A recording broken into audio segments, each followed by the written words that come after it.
infected by all sorts of things, even things that aren't necessarily good for them. Otherwise, nobody would I think. It's a mood. I'm a free spirit, yo. A wanderer. I go wherever the wave takes me. But if there's two places I vibe with most, it's the bars and the market. Aurora's my mistress, but fashion's my heart, so I'm always checking in on the latest trends. Peace! Take it easy.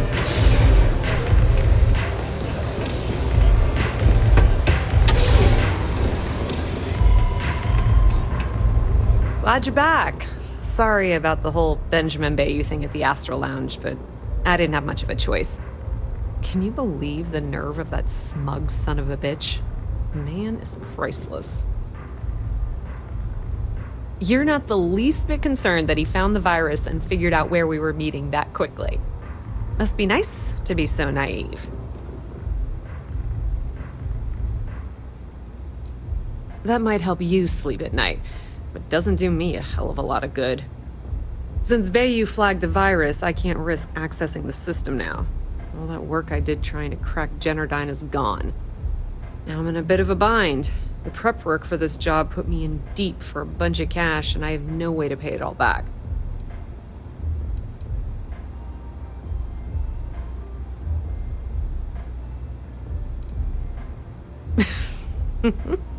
That's exactly what I had in mind. I guess you aren't such a rook after all. How much are you willing to part with? Wow, that's way more than I expected. I had no idea you'd be so generous. The squeaky wheel gets the grease, that's for sure. Thanks for all your help. All right, I guess we're done here. Tell Delgado if he ever needs me for anything else. I've still got his back. And hey, you won't be hearing Rook from me anymore. As far as I'm concerned, you're one of us now. Lifeblood of the fleet. If anyone tries to tell you otherwise, you send them to talk to me. Completely ruined? Nah. I was hoping it would stay on Generdyne's mainframe for the long term, but hey, at least it's already fed me a huge amount of data. Nix really knows what he's doing, though he charged me about 6 months worth of earnings. With any luck, I'll be able to recoup my costs in no time. I hear things are heating up back at the Key, so I might fire up my bird and head over to check things out. Rumor has it that Delgado has some solid info on the Crix's legacy story he's been hawking for the last few years.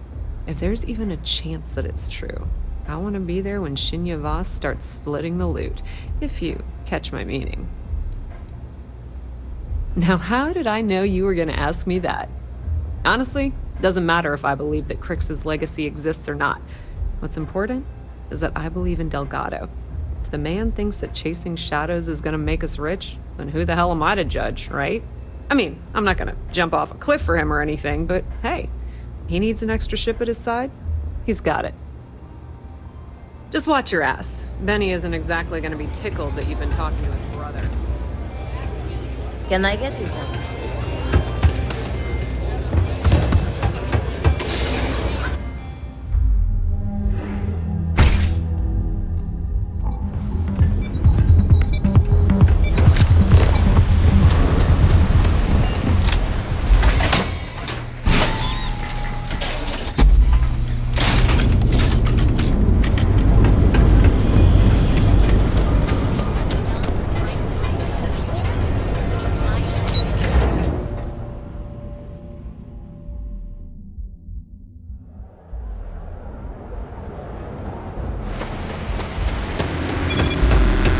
I'm not gonna say this twice.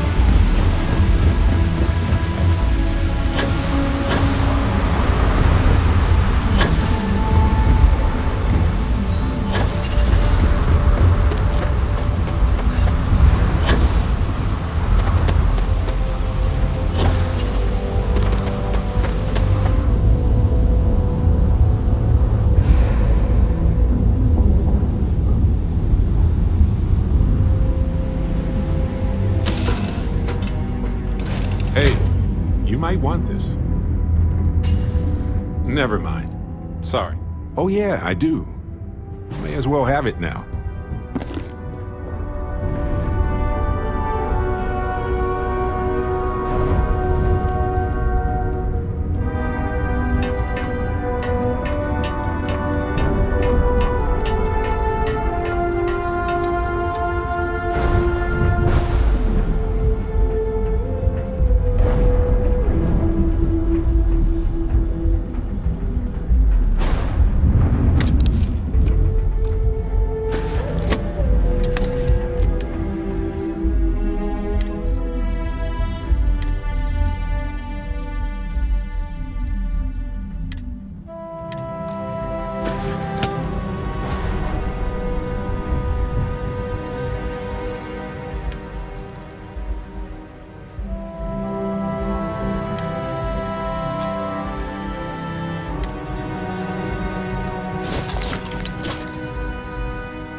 place is still intact.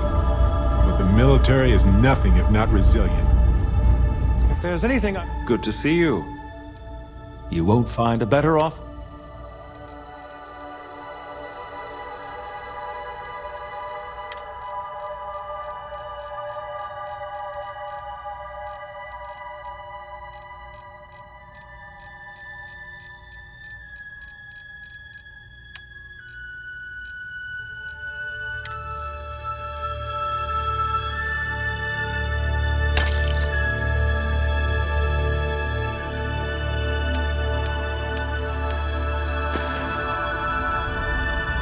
May I be of service?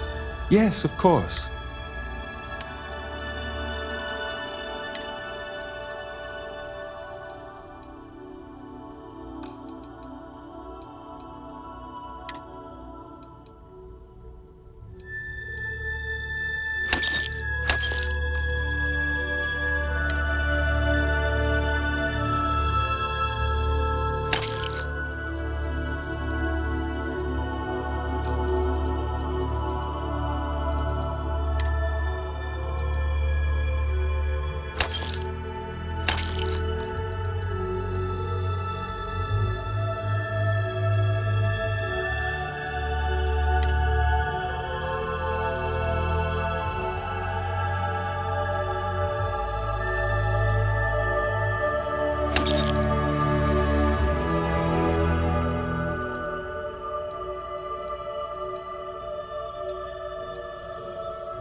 Sorry.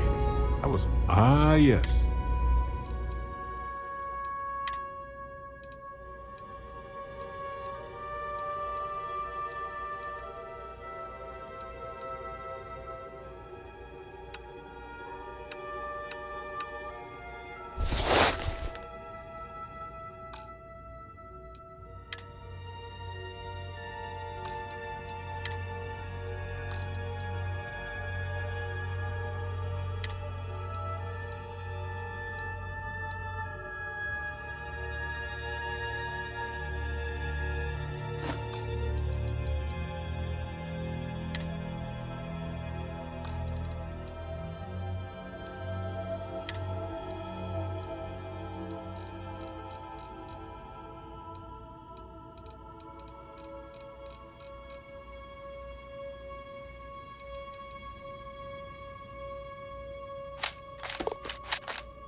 Okay.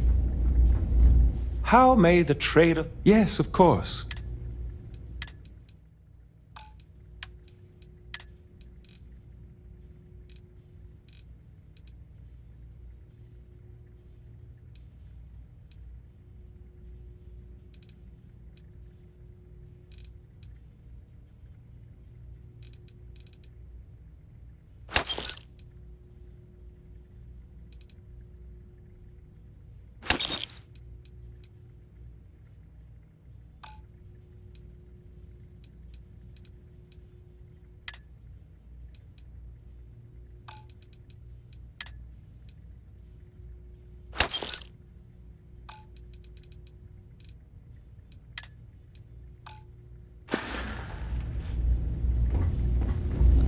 Sure. Of course.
Well, okay then.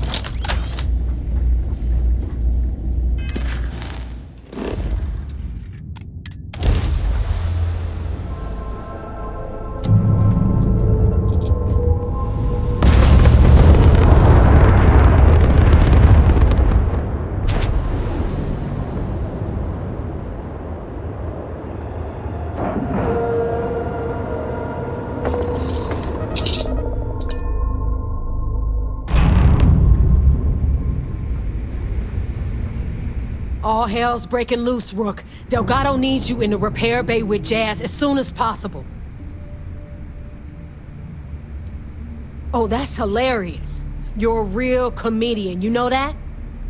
Now get your ass to the repair bay. Go!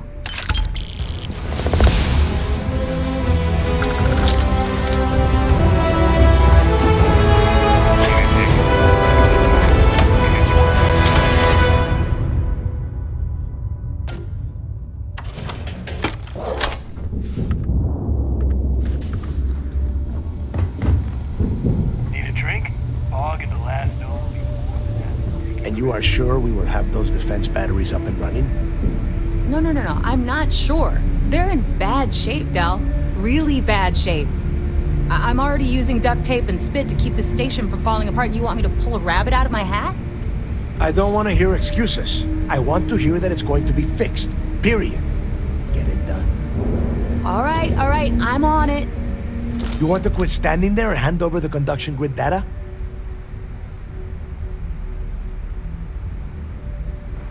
Perfect. I'll take that. Dependable as always. Unlike some people we know. Oh, that's real funny. All right, listen up because I don't want to repeat this twice. We've gotten word that UC SysDef is massing somewhere nearby for an attack on the key. While we prepare for their arrival, I want you to head straight for Bannock 4 and bring Crix's legacy home. Just slow down and listen before you jump the gun and ruin everything. Lay it out, Jess. All right, first things first. I'm gonna upload this data you snagged from Generdyne into the Key's databanks. All you need to do is build and then install a conduction grid module onto your ship. Oh, and if you haven't already, you'll need the CommSpike module installed as well. Wait, I should take notes. Once your ship is ready, jump out to Bannock 4, board the legacy, and bring us the cash. Nothing around here is simple. Del's right. You have to follow these steps carefully, or don't bother coming back. After you board the Legacy, be on the lookout for 2 transfer modules. They're special keys that allow access to the ship. Once you locate the Vault's control center, hook up the data core I'm gonna give you, and download everything they've got.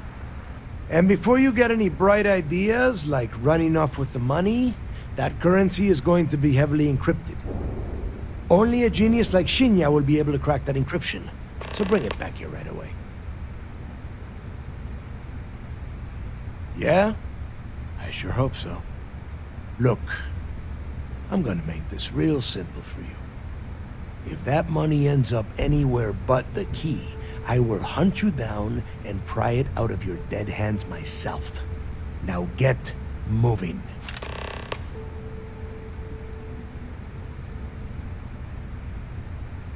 Now get your ass to Bannock 4.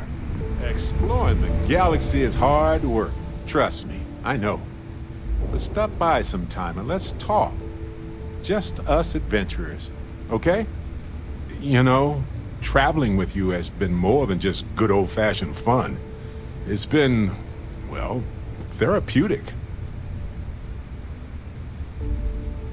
Well, just ask. Anyway, thanks for the support, Captain.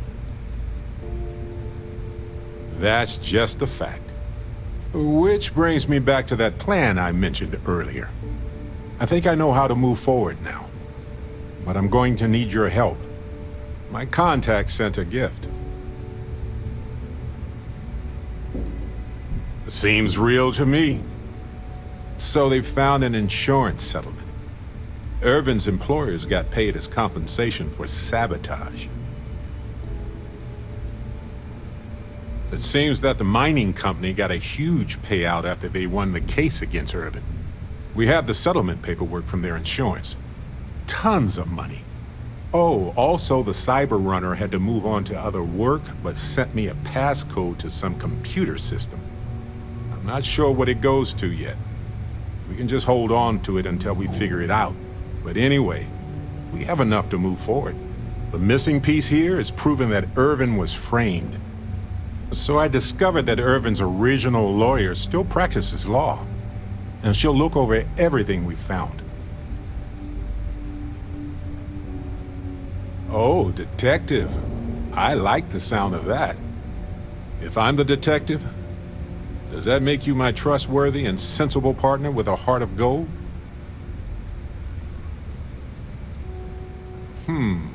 Well, I can work with that. Detective Barrett at your service. Anyway, we should take everything to the lawyer and see what she says. Maybe she reviews it and decides we have no case, or we need more evidence. I don't know. If we don't have a case, I can probably let it go. But I have to try. Fantastic. I knew I could count on you. You're as reliable as an atomic clock. I've sent a list of everything we found so far to the lawyer on Gagarin. You know, I actually feel optimistic about this. Lead the way, detective.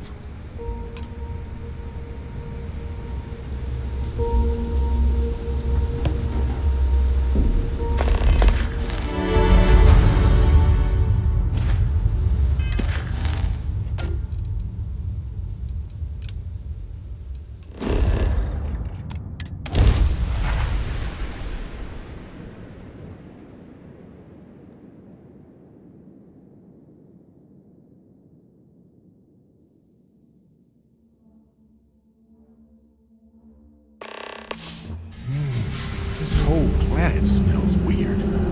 Like, Kim, I was just thinking that this is about what Irvin saw all those years ago when he arrived. He probably stood here thinking that he was going to make things better. He had a good heart.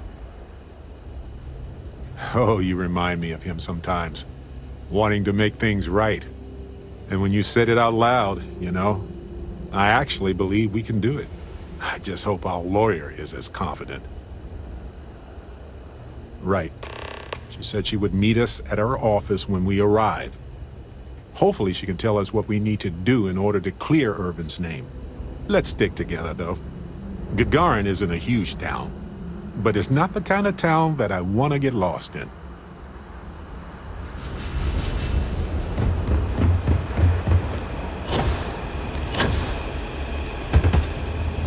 I was thinking about going for a hike out there.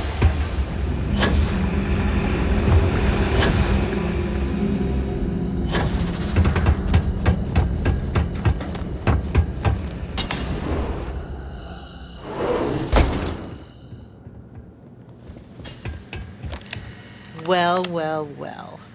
Barrett, you're actually here. Astounding. Ellie! Ellie, come on. I promised we'd stop by, didn't I? People make promises all the time, Barrett. And most folks try to avoid Gagarin, not visit it. Anyway, I'm glad you made it out here. We have work to do, don't we? Down to business. Perfect. What do you already know? So we already know that Irvin worked for Hephaestus Mining Company years ago, and they blamed him for catastrophic economic and ecological issues here on Gagarin. Yes. He lost his case because he didn't defend himself, and we had almost no evidence without him. Well, we can bring the case to a judge here if we have new evidence or a witness. What about the evidence we found so far? Yes, well, about that. It's just not enough. In order for me to go before a judge, I'd like to have some solid evidence pertaining to motive. Yeah, we need something major. Documentation, recordings, a witness, something. It's been so long. How could we find anything like that? I've thought about this a lot since the original case. The mine that Irvin worked at was shuttered in 2309. They probably still have documents relating to whatever happened there with him. That's where you come in. I don't know which mine he worked at when the incident took place. In theory, you could find that information on a Foundry terminal, if you can access it. You'll need a passcode. That's the hard part. Besides the Foundry records, there also might be something in Irvin's apartment. If he knew he was being framed, he might have held on to some documents there. Makes sense to me. You've been hanging on to that old apartment this whole time, Barrett? Yeah, it was easier to not bother with it. Not like it's worth anything in this economy anyway. I hope you still have the key. I have it. Figured maybe I'd sell it while we were here anyway. May as well, right? Hopefully, that's enough to work with for now. If you'll excuse me, I have to get some court documents ready for this case. I should still have a key to Irvin's apartment. I hope it's worth our time.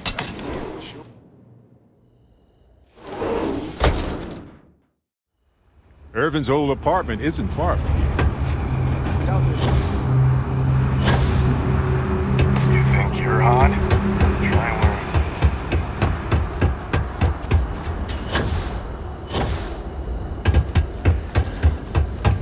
Gagarin was a one-industry city for a long time. Now, we've got a little bit of everything. Here, use this key.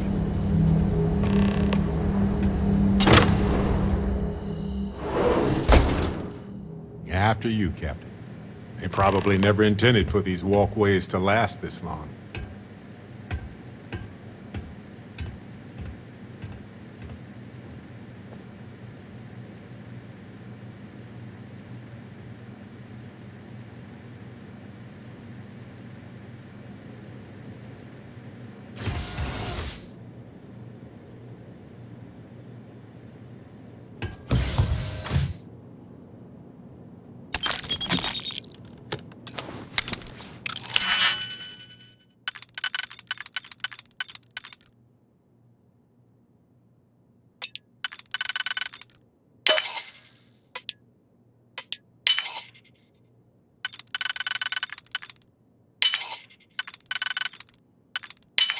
You're done?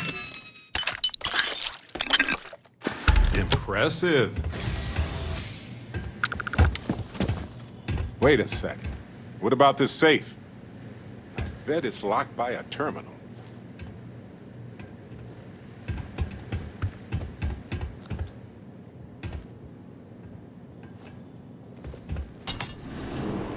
Well, I'll be. If you ever doubted Irvin's genius, look at all this. Still chugging along 20 years later. Here, you might need a couple of these digipics.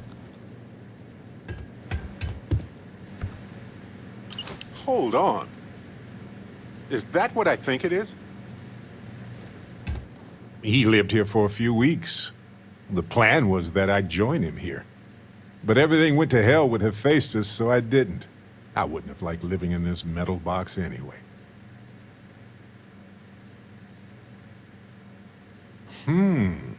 That is an extremely impressive specimen. And somehow it's managed to stay alive for the past 20 years. I'll hold on to it for now and see if I can't dig up some of Irvin's research on it. Me? Oh no, definitely not. I didn't even want him to go to Gagarin. But he didn't think it would take long. It shouldn't have been a big deal. And now it's one of the few things I have left of him. After all this is said and done, I will probably do just that. The honest truth is that it was easier to ignore. We should go over our evidence, right?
Will you look at that? If we go to town hall, I bet we can get a copy of that hunting license.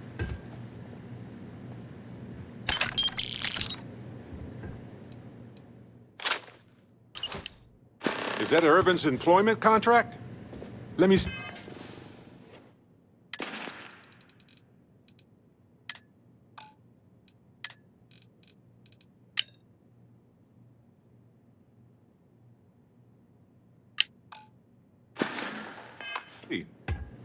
No idea what mine H363 is, but we could search for it at the Foundry database.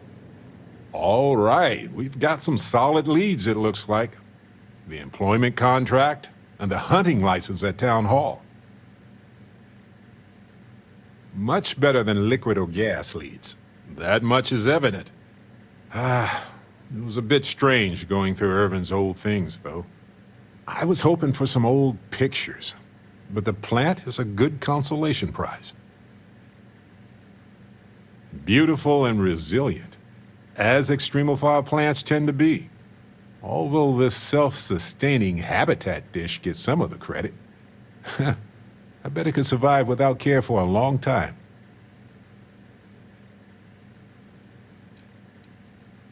I'm not sure. It might not even be a plant. It might technically be a fungus. But there's probably a reason why Irvin tried his best to keep it alive. When we get back home, I'll go through some of his research notes. It might tell us something more about this plant. Hopefully it's not poisonous. No, maybe not. But it helps me. Irvin was the last person to handle this plant. It mattered to him. No matter how the case goes, this warms my heart. I didn't expect to find it, but I love that I did. In any event, I'll go through Irvin's notes in more detail later. There's probably a flowchart somewhere with this little guy's name on it. Oh, on that note, we should give it a name. I'm thinking something simple yet refined. What do you think of Harvey? Then it's unanimous. Okay, the three of us should get back to it. You, me, and Harvey have a case to solve.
Access computer is still working. You ever read about the early history of spaceflight? So familiar.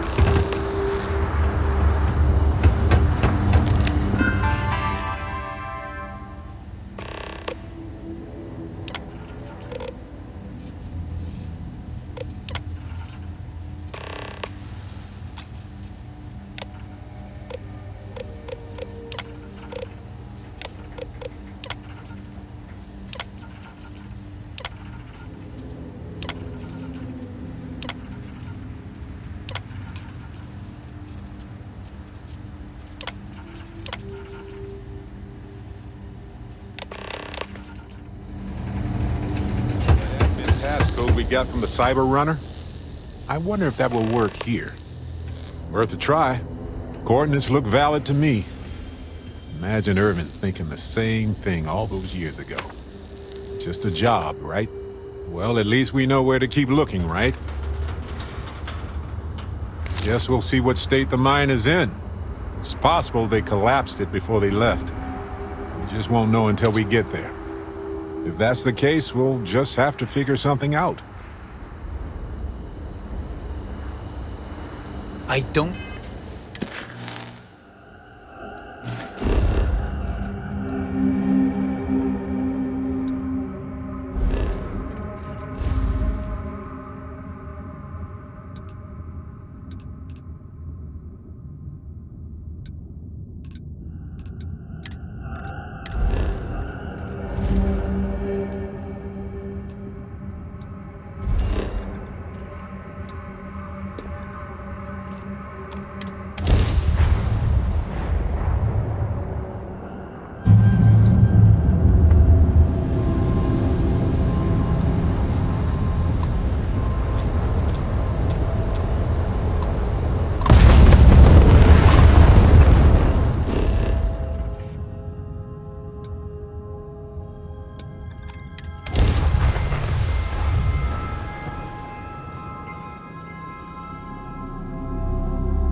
This place was shut 3 years ago. Might have new tenants now.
Time to shine!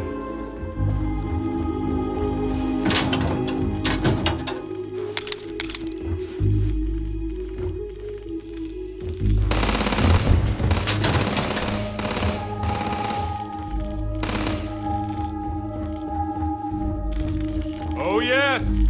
I know how this ends. Well, they don't need it now.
All right.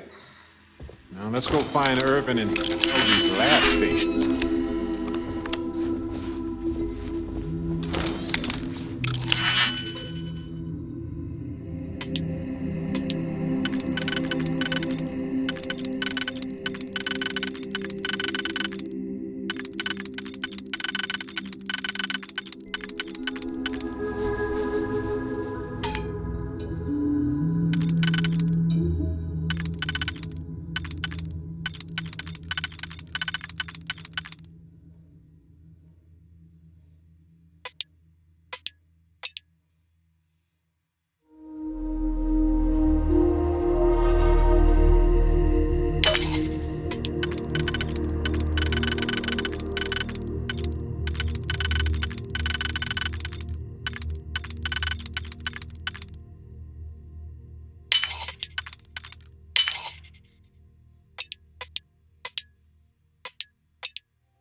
was the destruction of the bacterial colonies, not the apex predators.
over those branches all day long.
Seems like Helgi tried to do the right thing here. I'm sure Ellie would want to see this. He's citing numerous ethics violations dating back to before Earl's time, and Hephaestus just ignored him.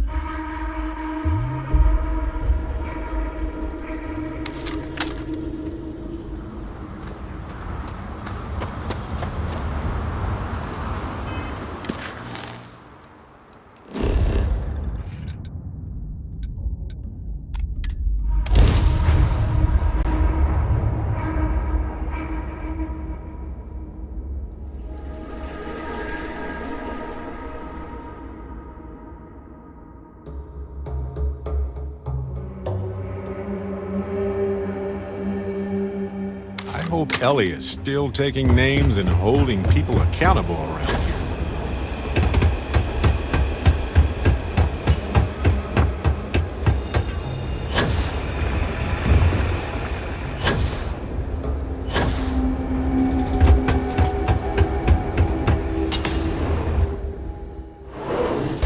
Ellie! Hello? Welcome back, detectives. Ellie, I sent you all the data from the mine already. As I'm sure you know. Yes, I've been reviewing it. Sit down. Let's have a chat about it.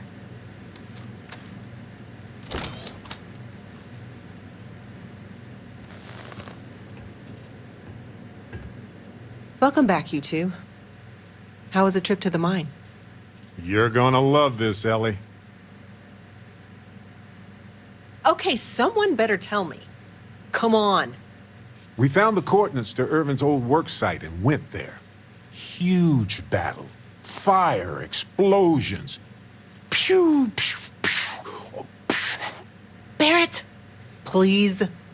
You should have seen the plants in there, too. Weird stuff.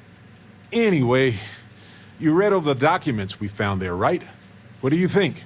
What you both found in that mine is remarkable. These documents show that the chemicals released by the mining process contaminated the ecology even before Irvin was tasked with removing the predators. And they also show that Helgi informed Hephaestus of the issue, and it was repeatedly ignored. And with that, I think we've got ourselves a case, my friends. Yes! That's what I wanted to hear, Ellie. Woo! Yes, but it's still likely to lose. Because what we really need now is Helgi as our witness, and that is a problem. Helgi's documents are nothing without him there in court, explaining them to the judge. Does Helgi still live around here by any chance? Sort of. He's, unpredictable, though. You might ask Dr. Kayala. She checks up on folks who fall through the cracks sometimes. You'd have to convince her to tell you where he is. That might be hard. Sounds like we're making a stop at the med clinic. We'll be back when we convince Helgi to be a witness. Listen, if he refuses, then he refuses. Can't force him. Yeah, we don't want to press him too hard. The last thing we need is him refuting what he wrote.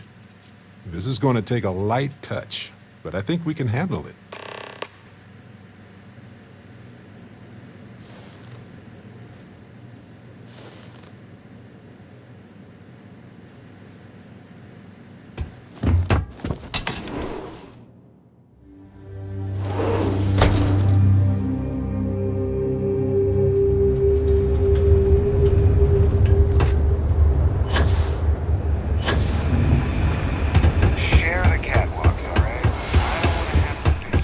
Is there something I can help you two with? Do you happen to know Dr. Helgi Hawkson? We're trying to get his help with something. Sorry, who are you exactly? We're detectives. Self-taught and unaffiliated. Freelance detectives. With the emphasis on the free part. Wait, what? Detectives? Sorry, I don't think I know what you're talking about. I'm sorry, I'm not a tour guide. You'll have to ask somebody else. We're trying to help him. And Gagarin, actually. Ellie's a good person. That bodes well, but I can't violate my oaths. I'm sorry. Listen, I can say that Helgi took up a job working at Clint's store just down the way. I saw him there stacking boxes the last time I picked up an order. I've got to get back to my work here, so if there's nothing else... I need to get back to my work now, if you don't mind.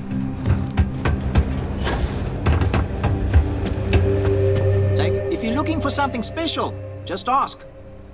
Funny you ask, because I'd like to know too. He owes me a sizable debt.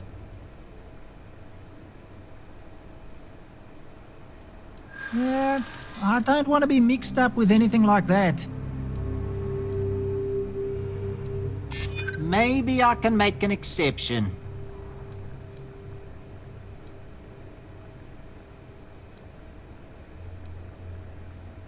I do understand. I'm trying to figure out a way to help you, okay? All right, fine. I don't know where he is, but ask Lizzie up at the bar. She knows everybody. You sure you got the right person? Helgi and I have had several run-ins in the past. For me, yes. But there's a lot of water. We just need someone to serve as his character witness. Given your... Sure, I can say a few words. I like Helgi, but fair warning, I'm not gonna lie for him. If I'm testifying under oath, it'll be full of the good and the bad. Wouldn't expect anything less.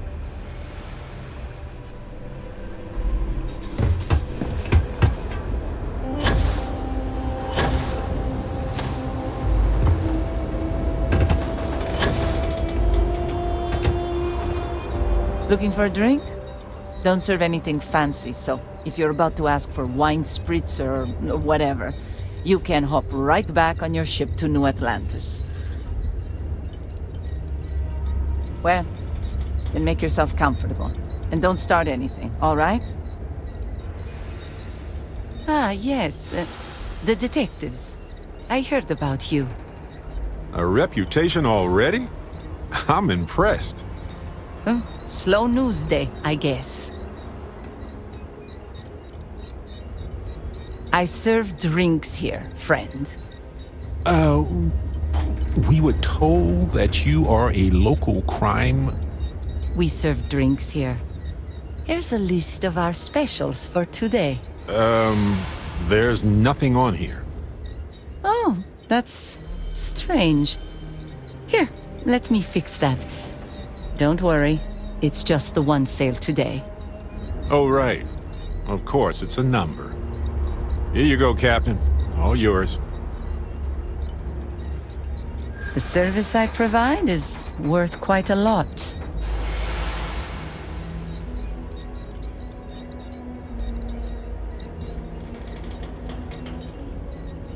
You do that. I'm glad you understand the position I'm in here. Come on, I'm trying to help here.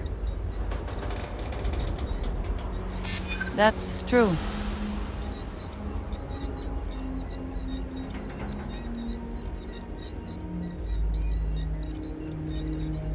I hear you.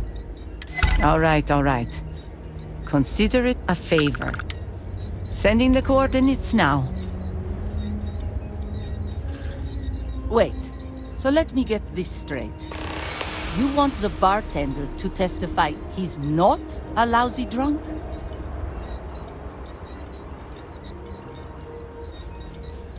All right, I'm no lawyer, but seems like a bad move. Also, it sounds like work. And I don't work for free. If it's about creds, you might earn a lot of brownie points with the locals if you helped with that. Points they'd spend at your bar. As long as I'm still alive to spend it. But fine. If you get Helgi to show up, I'll take some of the heat off of him. Don't cook yourself out there.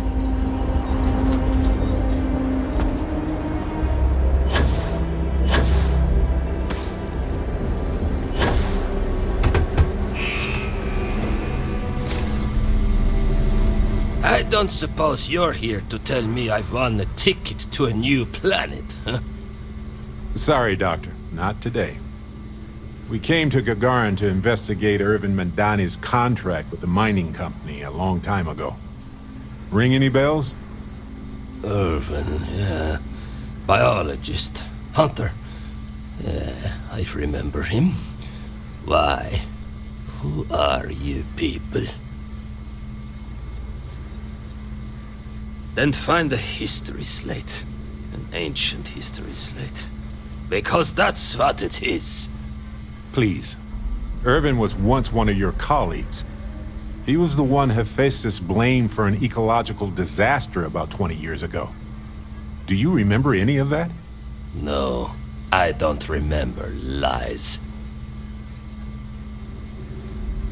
He passed on. That's a kick in the pants, isn't it? Well, sorry for your loss and all that, but I can't bring back the dead or anything. So you can go now. Thanks. Look, I know this is strange. We show up out of the blue about things that happened decades ago. But right now, nobody save us knows the truth. And that means we're the only ones who can clear Irvin's name.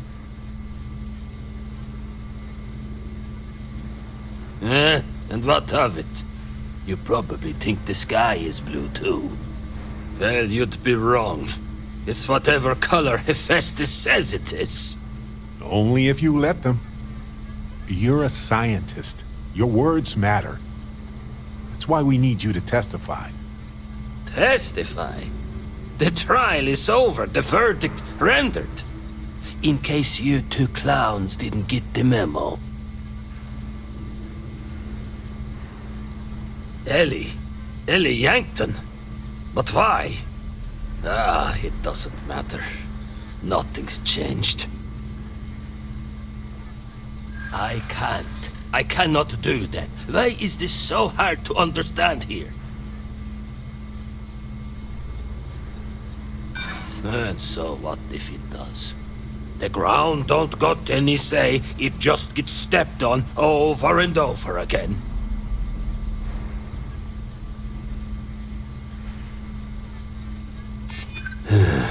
You may be right.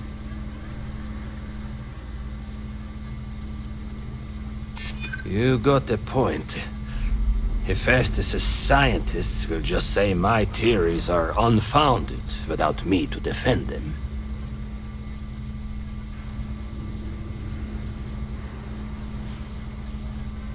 Easy for you to say. You've got nothing to lose. Here's my thought. The case you have is the same as before. There is no guarantee you will win. And I don't want to get myself killed over a verdict that won't actually change anything. So no, I won't testify for you. Count me out of your plans. Okay, we get it. You don't have to testify. But if I could ask for one favor, Ellie could use some help with the defense. Any information you can give her. Records, proofs, things to help lay out the science. Fine. I can do that. I can get her in touch with a colleague. Someone who can verify whatever evidence you've got. Miss Yankton can even call them as a witness. Might even help your case. You'll have an expert reading my notes, and not a drunk. Thank you, Doctor. Yeah, don't get all mushy on me now. I need a drink.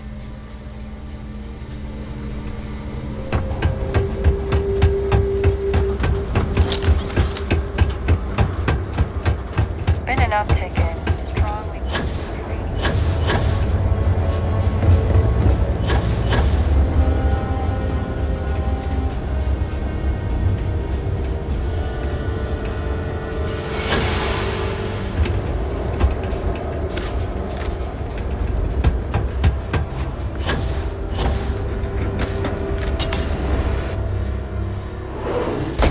Let's get back to Ellie. She'll want to know how this went. Okay, you two, lay it on me. Did you find Helgi? Did he agree to testify? Well, we've got good news and bad news. Which do you want first? Ugh, I hate this game.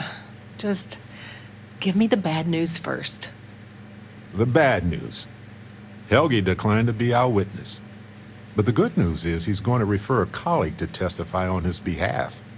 That means confirming the scientific veracity of every document we've gathered, and challenging any ringers the defense hires to dispute it. Well, at least we don't have to worry about any character assassination. And having an independent party examine the data isn't the worst idea either. I'm going to view this as a win. Well, you two have done all that you could. Now it's time to hand the baton off to me. What do you think, Ellie? Do we have a chance? You've done a pretty decent job gathering evidence for this case. So what's the verdict? In this case, I'd say spoilers are appreciated. I am cautiously optimistic we can win this case. Optimism is good, especially from you, Ellie. The main thing is we'll be able to clear Irvin's name. Of that, I have no doubt. As for charging Hephaestus with a crime and clearing Helgi, that's more of an uphill battle, but I'll see what I can do. All in all, though, really outstanding work. We wouldn't have gotten this far without your efforts. And I've got to imagine that wherever Irvin is, he appreciates it too. Agreed, Ellie. And thanks for being our anchor in this. We should probably get out of Ellie's way and let her do her thing. We can talk more in private. Wow, we actually did it! Solved the case, and hopefully cleared Irvin's name. I feel like, what's the old saying? A great weight has been lifted off my shoulders? But it's actually true. I feel like I'm 80% biomass and 20% aerogel. Thanks. I was trying not to be too optimistic about our chances, because that's when a cosmic reversal kicks in. But I think it's okay in this case. We've already proven Irvin's innocence, and I trust Ellie to explain it. I'm feeling great. Although I could do with some wine and cheese. Why stop at emotional satisfaction when we can indulge in the culinary too? But if I can be serious for a moment, thank you. I couldn't have done this without your help. That makes two of us. Three if you count Harvey. And who wouldn't? He's practically family. In fact, Harvey's got a little explorer in him, too. According to this slate I found, turns out that our spiky friend's been all across the galaxy. You know what? He just might. But it's probably best you chart the course. Harvey doesn't do well with things that require hands. We've been through a lot, haven't we? I had forgotten what it was like to work with someone so closely. On top of everything else we've done together and with Constellation, yeah, I think so. Investigating Irvin's case with you is something I'll remember forever. I've come to realize that some events, some people, stand out as pillars of my life. Yes, some of them do.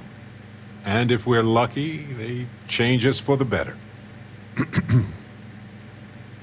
We only get a brief moment in this universe to interact, to feel, to be who we are and experience the range of emotions that our bodies and minds have evolved to comprehend.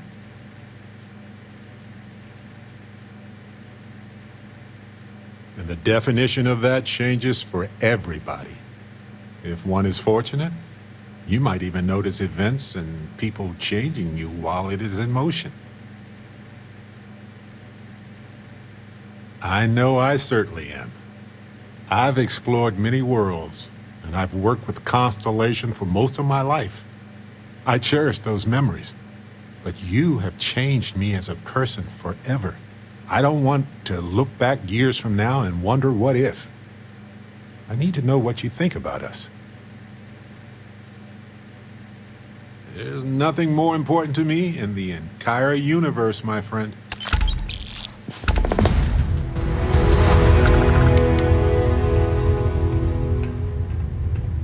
We...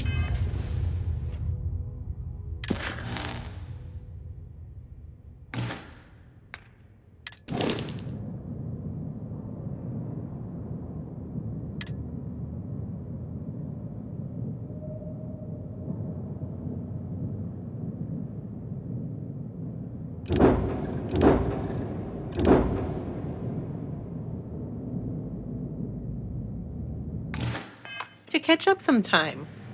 Later.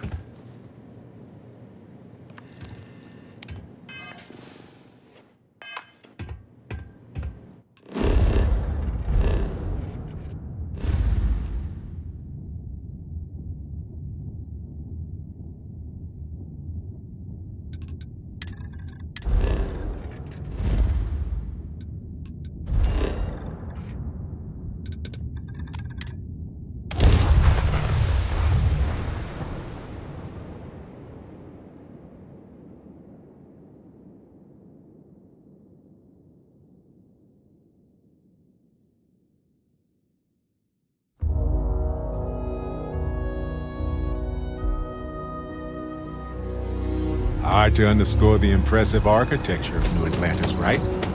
I've been here. This place is a delightful relic tangled up with hope, grit, and science.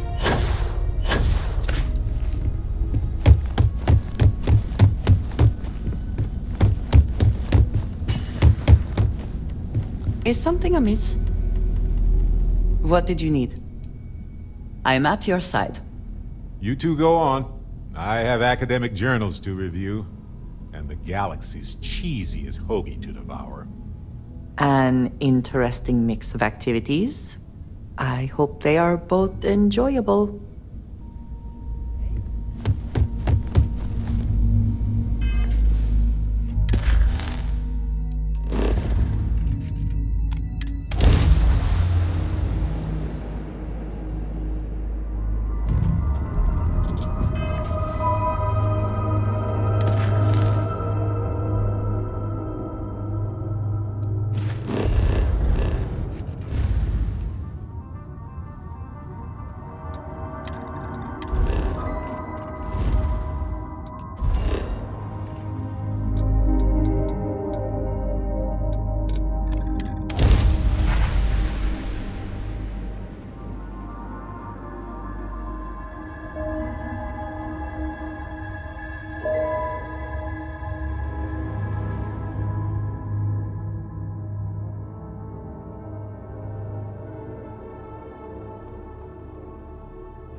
Got anything you need to offload? Trade authorities always buy?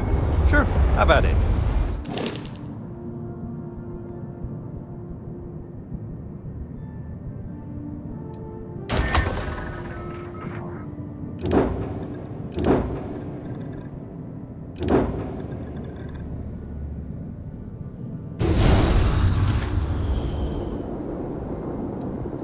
Okay, sure. We'll take care of any holes, broken seals, that kind of thing.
I need to get those defensive batteries online, so make this fast. The comm spike traces and decrypts coded signals. As long as you have the transponder ID, you can track pretty much anything. That file you lifted from the Galbank archives contained the Legacy's transponder code, which I'll program into your nav system. All you have to do is get within the vicinity of Bannock 4, and the comm spike will automatically point you to the target. Cute toy, huh? Well, you already know that the conduction grid does a pretty nifty trick. It absorbs extreme voltage and converts it to usable power on neon. The version for your ship can still absorb incoming electrical energy, like, say, the EM field surrounding Bannock 4, but it can't store the power. Instead, it just scatters the EM harmlessly away from the hull, insulating you from frying every circuit aboard. As a nice side effect, I'm betting the module will make your ship somewhat EM weapon resistant and boost its shield regen. Lucky you. There are 3 defensive batteries, basically high-powered military space turrets, triangulated around the key. They were part of the UC's original defenses for the station. Pretty effective, too. Can put some serious hurt on enemy spacecraft. The good news is that the batteries have an incredibly wide field of coverage, so they can pick off ships trying to reach the key from any vector. The bad news is that they're 100-year-old tech. They keep breaking down and are expensive as hell to keep operational. Not a problem. Conduction grid data is all set up in the system, so it should be an easy install.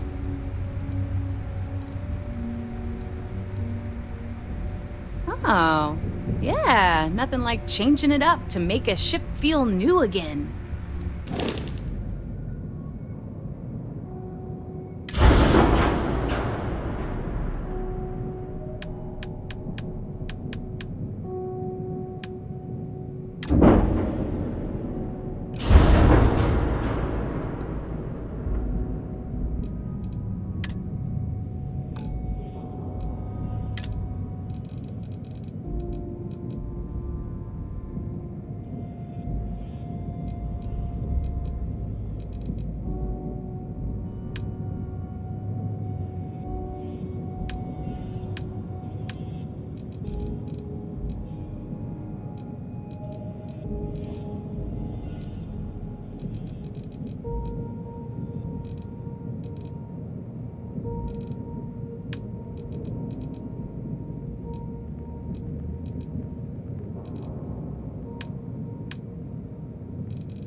Smuggling beats a real job any day.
If you are free soon, could we talk?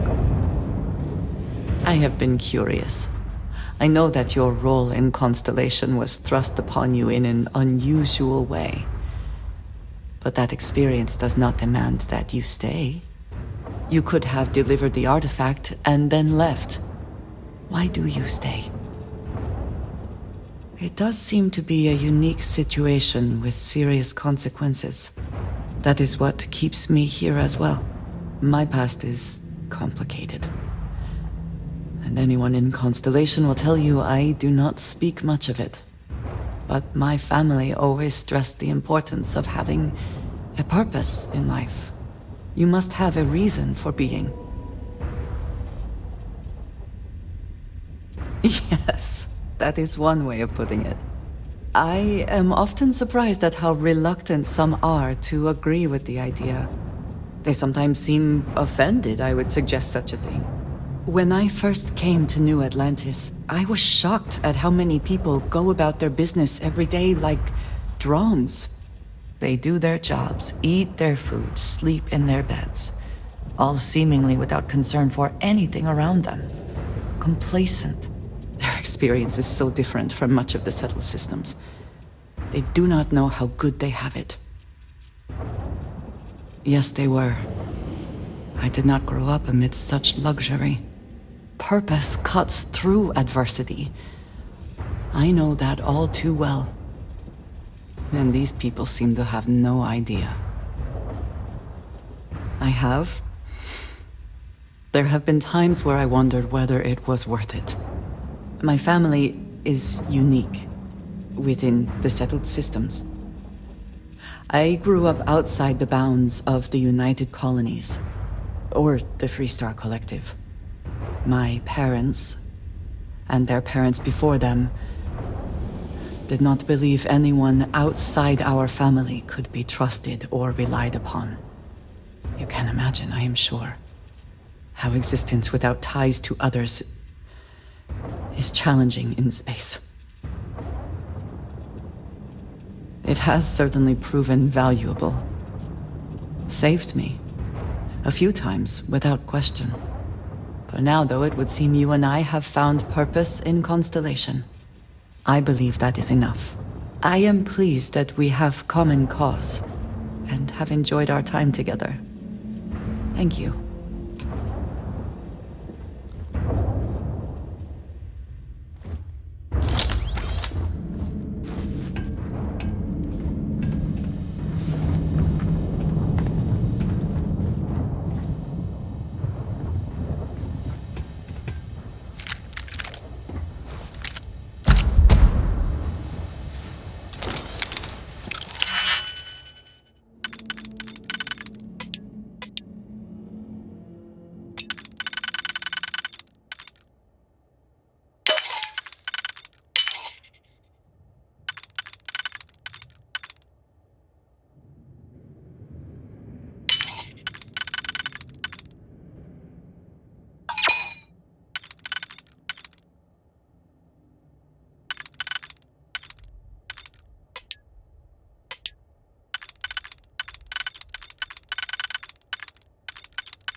Let's succeed at that before we are discovered.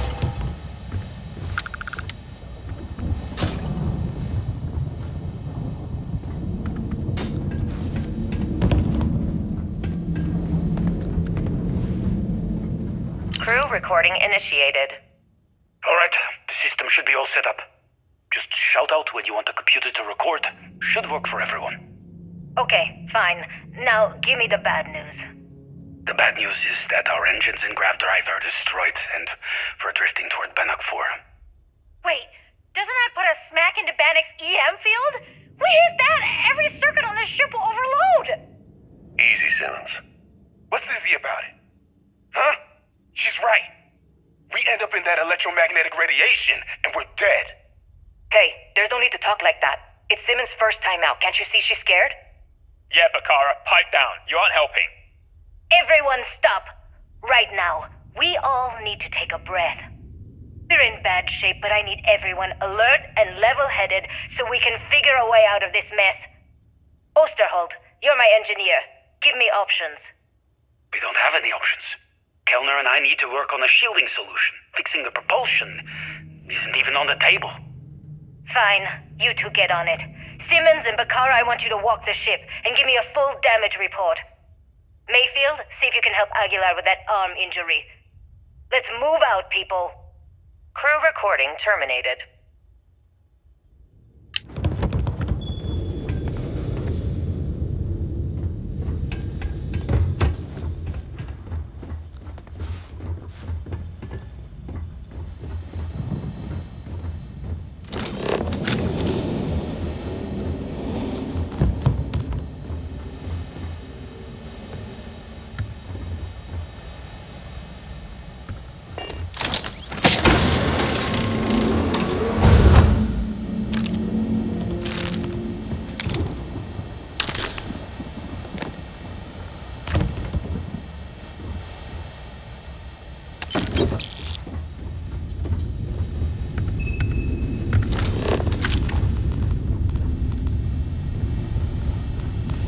Everything here appears stopped.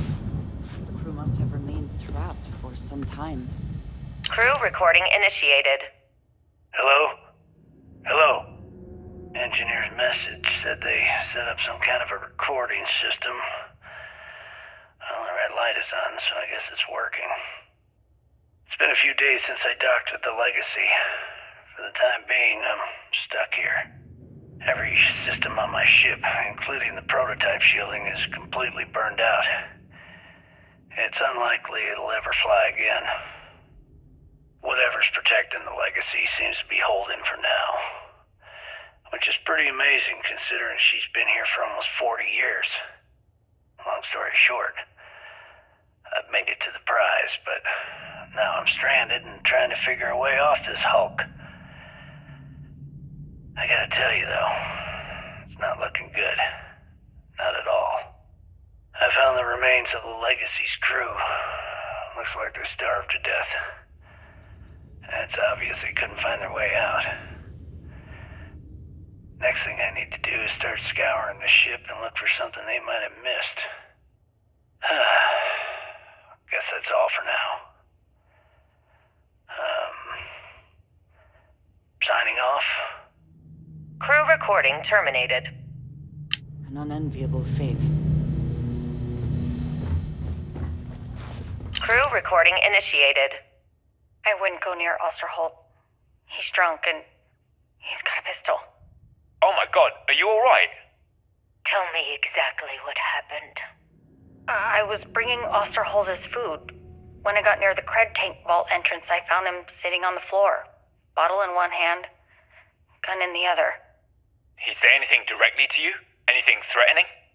No, he just stared at me and kept drinking from the bottle. The gun wasn't even pointed my way.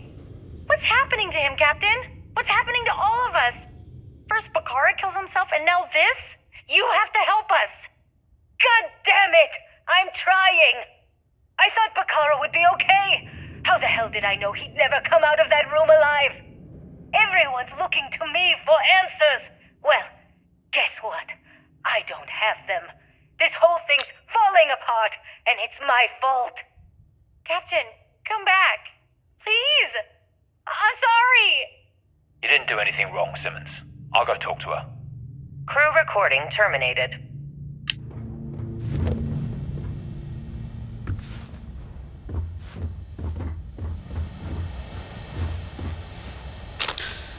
Crew recording initiated.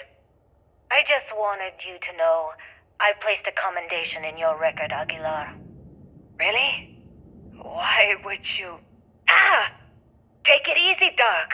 I like to keep the arm, you know? Sorry. This field dressing's the best you're gonna get away from a hospital. Captain's right, though. You saved our asses, big time. You're the reason that we're having this conversation right now. That was a hell of a shot you made during the battle. This isn't necessary, Captain. I was only doing my part to keep us alive. Oh my God, Aguilar, take the compliment already. They had us on the ropes, shields down, engines down, escorts destroyed, then you hop on the one lousy gun we have on this crate. I'm not some kind of hero. We were just lucky, okay? Listen, I know losing Tremblay back there was hard, and that both of you were very close. But we have to move on and survive. That's easy for you to say. You still have Kellner. Everyone knows the two of you are together. Aguilar. You want to know the truth? Fine. Yes, we're together. But that's got nothing to do with what I'm talking about. I've lost 4 of my crew, and I'm trying to keep the rest of us alive and in good spirits while I figure a way out of this mess. So I'm sorry if I've offended you. Hope the arm feels better. Captain, come back. Not good, Aguilar. Not good at all. Damn it. Crew recording terminated.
Crew recording initiated. All right, it's recording. So like you were saying, that's all we have left. If we stretch things out and cut our rations in half, I'd say we'll be out of food in a week, maybe 9 days. How do I do it, Kellner? How do I tell everyone we're all going to die? You don't have to. Everyone knows. They're all making peace with it. Bakara and Osterholt knew. They simply chose to handle it by giving up early and taking their own lives. Look at all that money down there. Millions of credits. Completely worthless. With all of that, I could buy another ship. Fly us all out of here. I wonder if Galbank will even bother to send word to my family. To any of our families. Captain, listen. You're not at fault for what happened. Those ships came out of nowhere. The fact that we've lived this long is a gift. A miracle. Which means we should enjoy every second of the time that remains. Right, crewman Kellner? My thoughts exactly, Captain. Come closer. I need you to hold me. Crew recording terminated.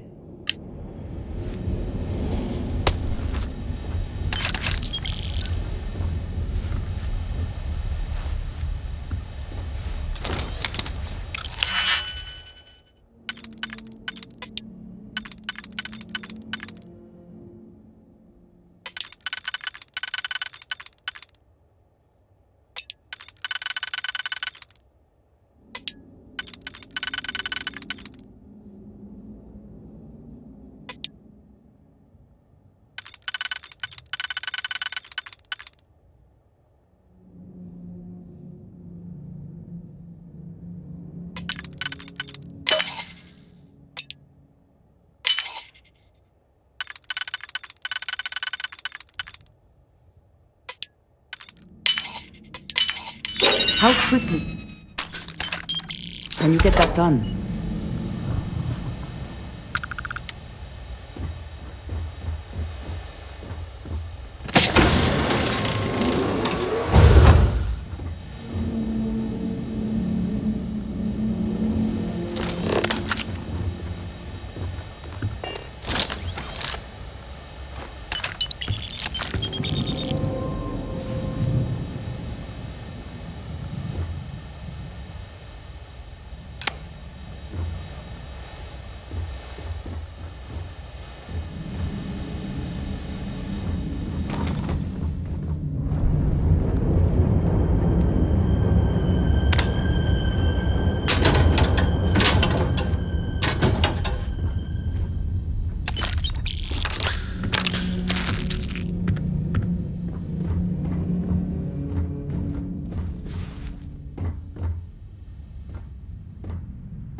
Crew recording initiated.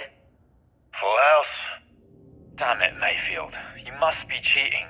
There's no way anyone can be that lucky. Oh, yeah. I'm so lucky. Tell you what, I'll trade all that luck for a sandwich. Deal? Yeah, sure. It's been, what was it, 3? Oh, 2 weeks since the food supplies ran out. If we had sandwiches to trade, we'd be eating them ourselves. Simmons, go get some rest. You sound awful. Yeah, I'm just gonna take a nap or something. I can't even read the cards anyway.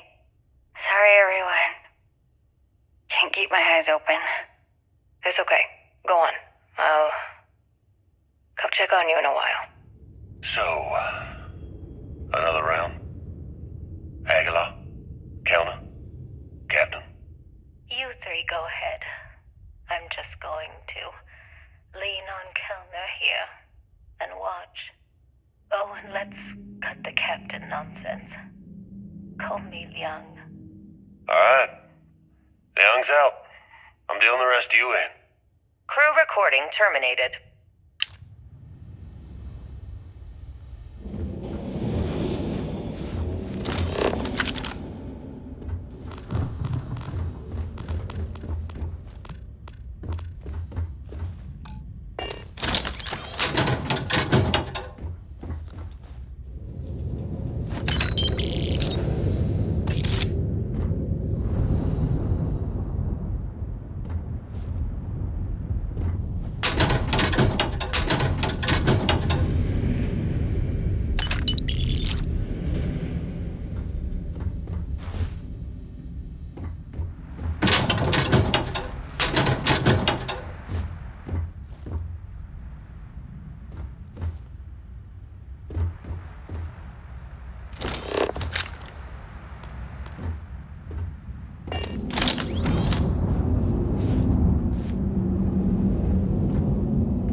Crew recording initiated.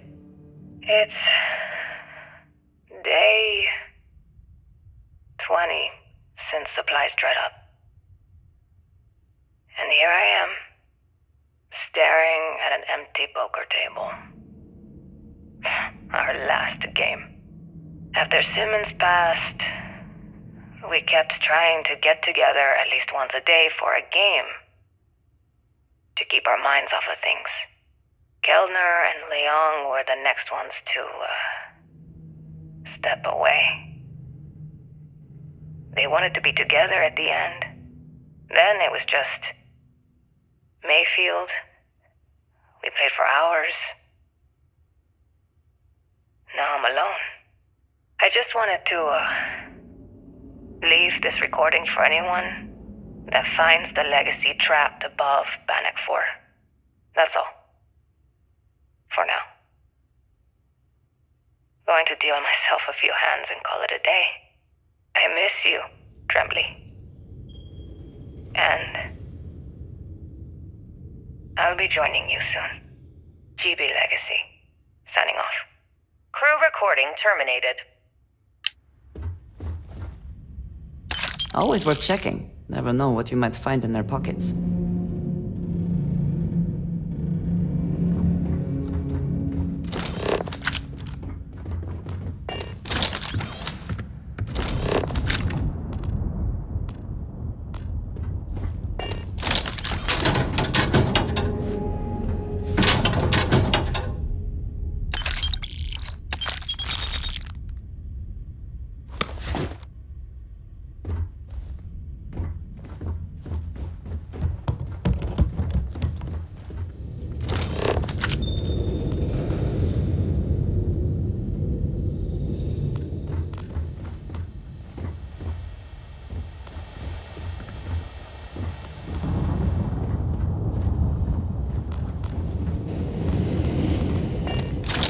Recording initiated.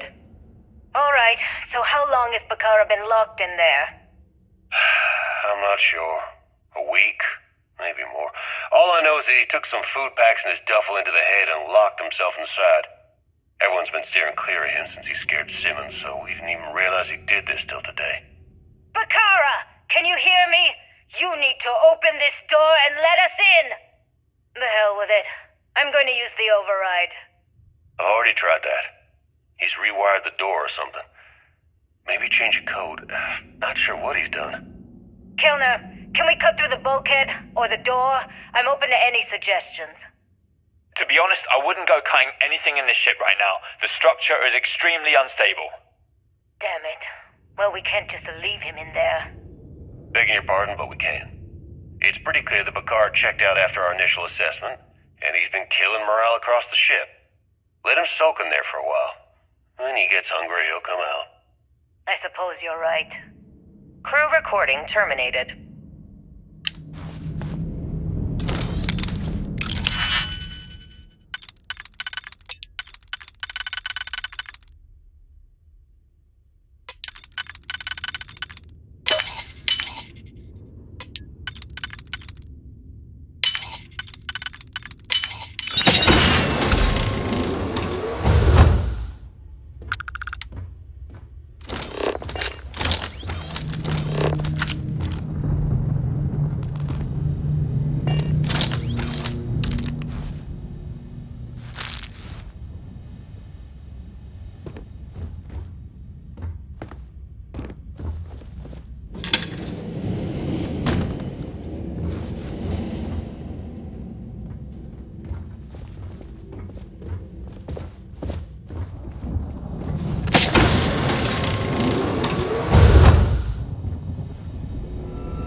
Best not to leave anything useful behind.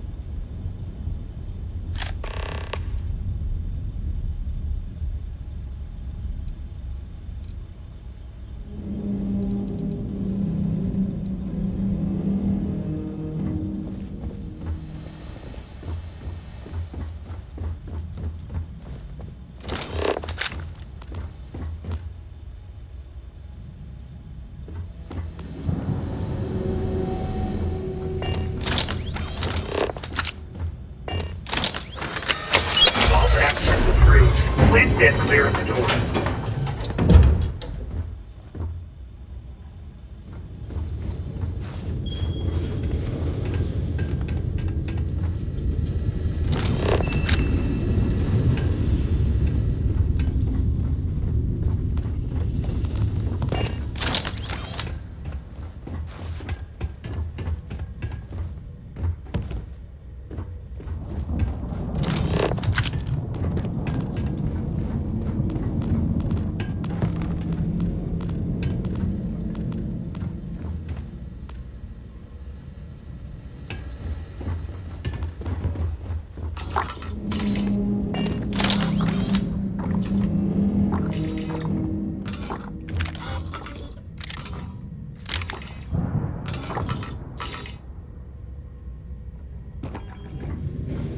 I've seen tanks like this traded by smugglers, but never one that is functional.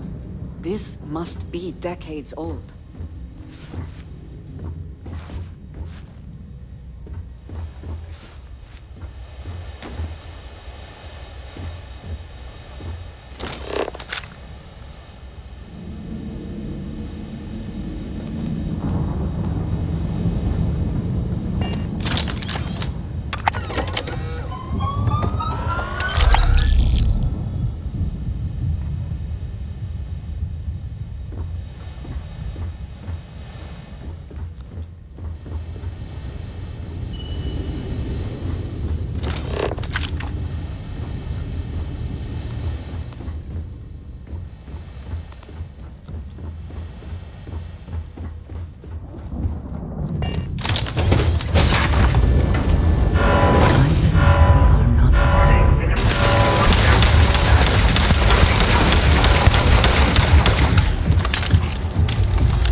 Once again, we are triumphant.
Yes, if I can take a few things, I will.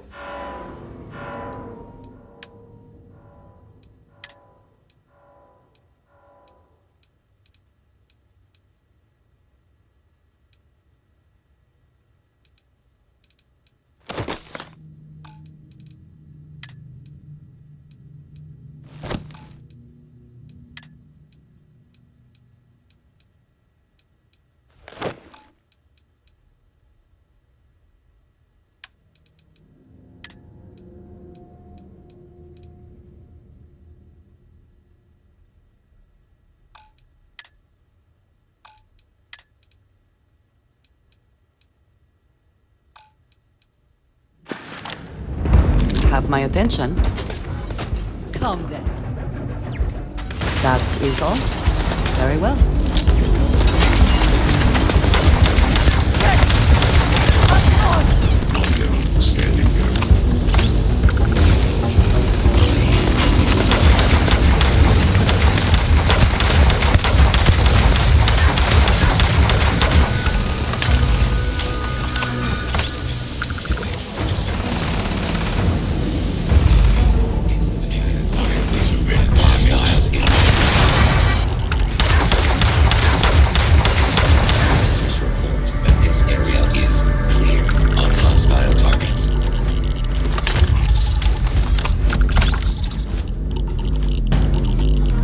Have anything of value? I am happy to.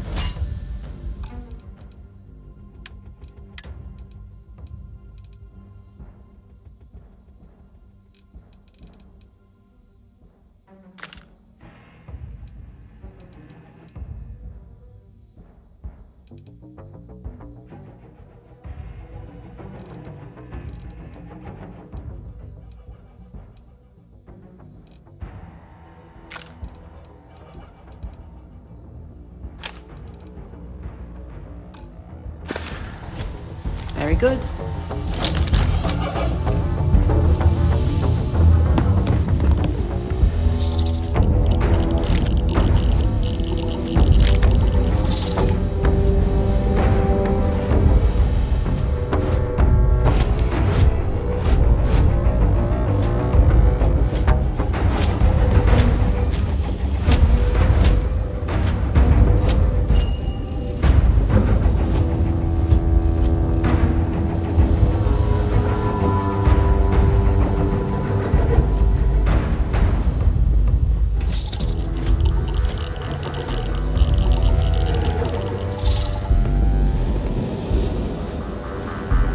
Recording initiated. Alright, I'm recording. So, run that by me again? Okay. So, the cred tanks we're hauling are equipped with EM insulating circuits. Keeps the data from getting wiped, right? If we chain them all together and reroute that EM protection to the Legacy's shields. Holy shit. With all 2,400 of them hooked into an array, we should have enough juice to keep Bannock's EM field from lighting us up. What about all the micrometeorites and debris in Bannock's EM field? Will the shields still hold against them? They should. We fire the whole thing into the solar regenerators and we could run the system almost perpetually. Well, we'd still be trickling some gigaramps off of the reserves, but yeah, that all makes sense. I gotta tell you, this is genius. Well, don't get too excited. We still have two problems.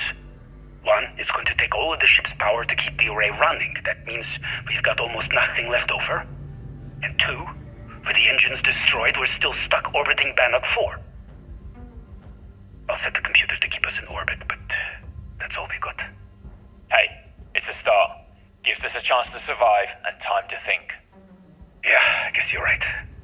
I suppose we're lucky we were holding all of these cred tanks in the first place. If we were on our way back... Yeah, we would have been dead. I mean, it would have been a problem. Anyway, let's go talk to Captain Yang and get this show on the road. Crew recording terminated.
What did you need?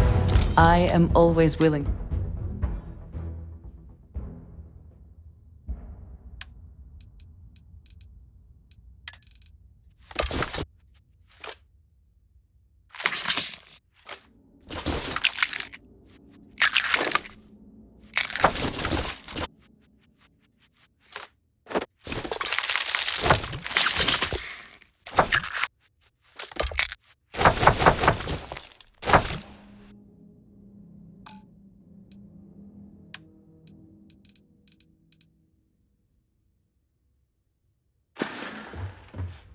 Ah, yes, we are done.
Break it open.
victory. Hopefully they amount to something.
This is what...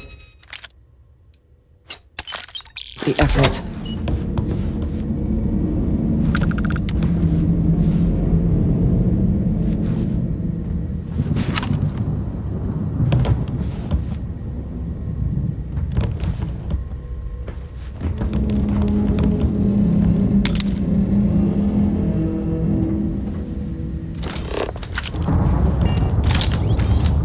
Crew recording initiated. I think it's recording. You can start now. Yeah, sure. Damage report. Bulkhead A01 is damaged. Junctions A01 through C02 are offline. The hell with this. What's the point? Half the ship's torn to shreds. We're just wasting time. Wasting time? What are you talking about? If we don't assess the damage, how are we going to get out of here? You still don't get it, do you? We aren't getting out of here. Captain Leong's just giving us busy work to keep our minds off the inevitable. No way. Captain Liang's one of the best transport captains in the fleet. She'll get us out of this mess. Yeah, but Leong isn't a magician. We're in over our heads. Even if someone comes up with a plan to block the EM field, you heard Osterholt, we've got no engines. We're not going anywhere. Yeah, but Galbank's going to want all these credits back, right? They're going to send someone to find us. We're way off the shipping lane. Our escorts were completely destroyed, and we can't send any communications. You do the math. God damn it, Bakar, I don't want to hear this. Just read the damage report and let's get back to work. Read it yourself. I'm going to go get wasted. I suggest you do the same. Crew recording terminated.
Jasper Cricks himself? That would be the height of irony.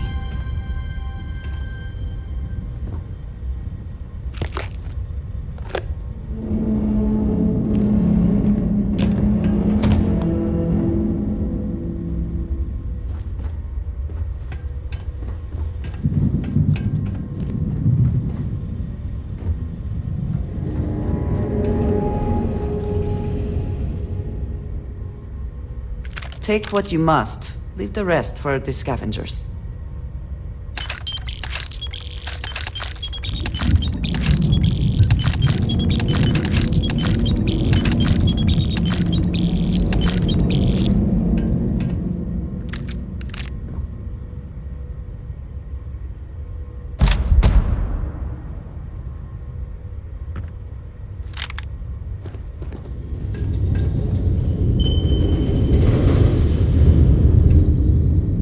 Recording initiated. Well, now, let's see. Another day's gone by. What's it been now? 6 weeks? Who the hell knows? Food packs from my ship are gone, so it looks like the clock's running down for me, and Issa wins. What a clever woman. I never saw it coming. I mean, I can't blame her. I was stupid enough to hand her the opportunity. Now the fleet's resting on her shoulders. I only hope she doesn't run the whole operation right into the ground. Anyway, let me just sit down in this chair. Yeah. There we go. Best view in the house. All that money staring me right in the face, and it's completely worthless. This is a nightmare. Worst kind of prison imaginable. I'd trade every last credit of it away to be back in New Atlantis, running with the Scar. Start my life over again. But enough dreaming. I've got to face the inevitable. This is where I'm spending my final days. Hopefully, someone with at least half a brain will follow in my footsteps and bring the score home to the Crimson Fleet. If anyone finds this message, tell Issa that I don't blame her for what she's done. Most important, tell her to keep the fleet strong. Crew recording terminated.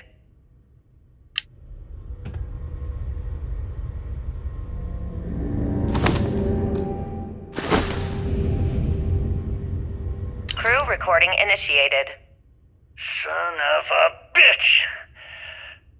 Nothing. Complete waste of time.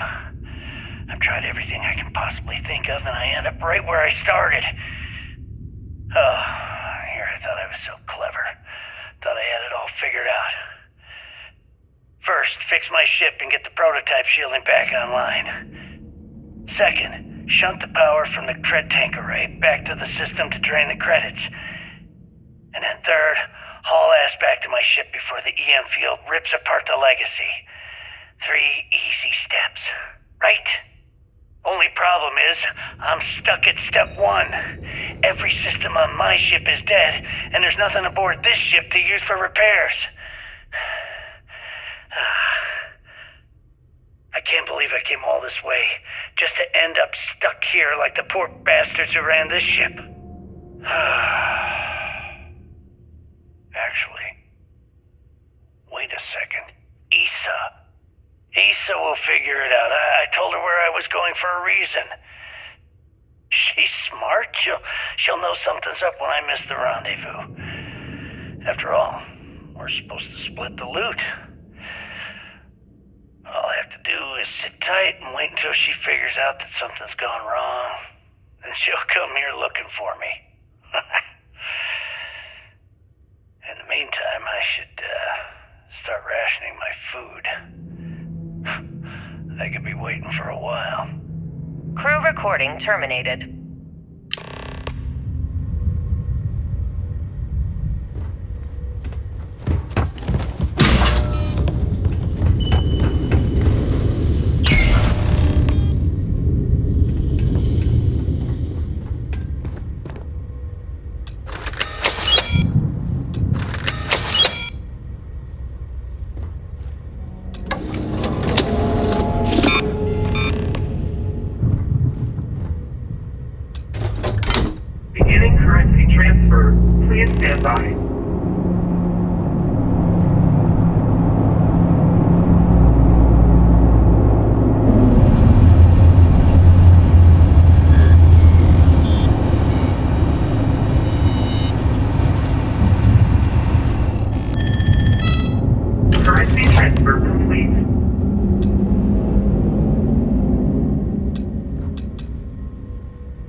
don't stand there looking stupid.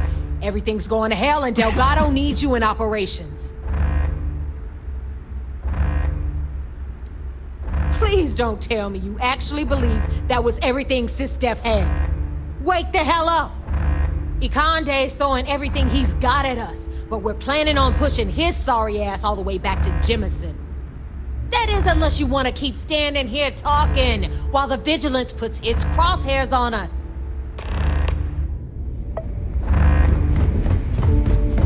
At least, taking down those...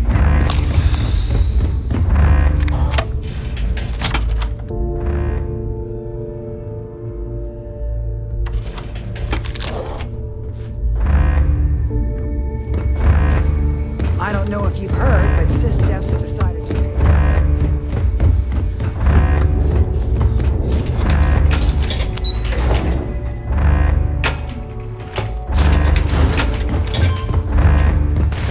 Is that it? What Delgado has to say. That is Grix's legacy? Dios mío. I can't believe it's right here. Jazz, fire up the analyzer. Can you confirm? It's true. You were right all along, Del. You know, there were moments, doubts. I almost stopped believing it was real, that I was chasing ghosts. But then came that day on Subarov, and everything changed. And now, here it is. Grix's legacy, our future. Of that, there can be no doubt. I get what you're saying, but we're not gonna be bankers. These funds will go to weapons, ships, and boots on the ground. Now, only one thing stands in our way. The Vigilance. Speak of the devil. Jazz, what is the situation? Looks like Ikande is starting to move. Typical SysDef. The sharks are so bloodthirsty, they won't even give us time to bask in the moment. You understand he is a man who finds it very difficult to accept a loss.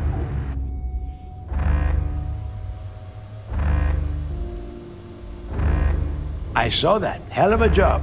But this is just the beginning. Those first few SysDef ships were only scouts, trying to confuse us and probe our defenses.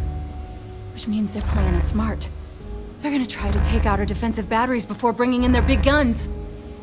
The batteries are the only thing we have with enough electromagnetic firepower to punch through the Vigilance's hardened shielding. We lose those batteries, we lose everything. Hey, genius. Did you listen to a word I said? The Vigilance's shields are close to impenetrable. The defensive batteries are the only thing we have that can cut through. Jazz, lay the plan out for us. We're gonna hold the fort here while you hop back into your bird and head for those defensive batteries. For optimal firing coverage, we're keeping them far from the key and each other, so you'll have to jump to each one individually. You see any SysDef ships get within pissing distance of the batteries, you take them out. In the meantime, we'll secure Grix's legacy here and have Shinya begin cracking the encryption right away.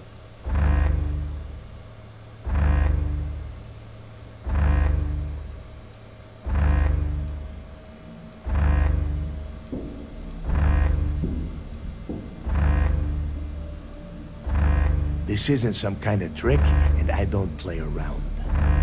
I could have killed you the moment you stepped onto my station and taken that data core out of your dead hands. Receiving a cut of those credits is the only thing that is convincing the fleet's captains that it's worth risking their own lives to defend the key. Hey, if it's any help, you can count on one hell of a party when you get back. Amen, Jazz. Once the batteries are online, we will start our attack of the Vigilance. We'll tear apart the shields, board the ship, and bring Ikande to his knees. Then you have your orders. Oh, and one last thing before you go. In preparation for the attack, Ikande arrested some of our people. While you're aboard the Vigilance, you might want to spring them from the brig. All right, that's it. If you have any questions, now's the time. Otherwise, good luck.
All ships, show them how we do things around here!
interior of this ship comforting. Warning detected. Multiple contacts. All decks defensive stations. Bring them back. And shut off the damn alarm.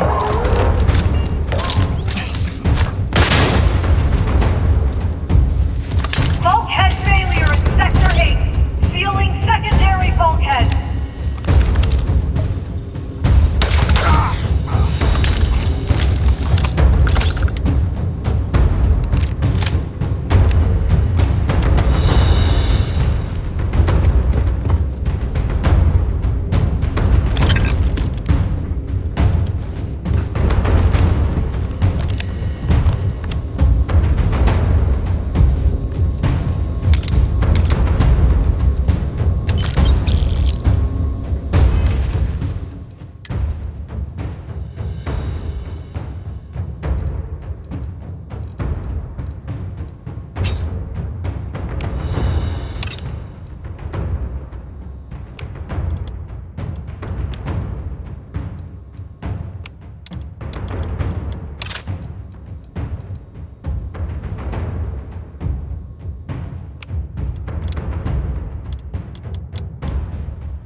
Someone or something.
like old times. It's good to be back.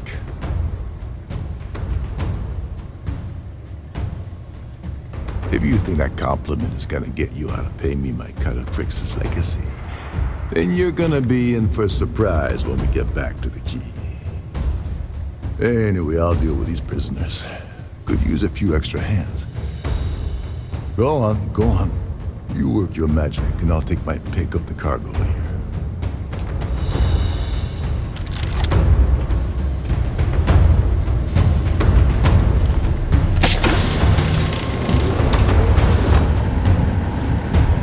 Gravitic's failure in the forward weapons bay.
Engineering section is just up ahead. You take the lead. Need someone to soak up all of those shots.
Well, that's that.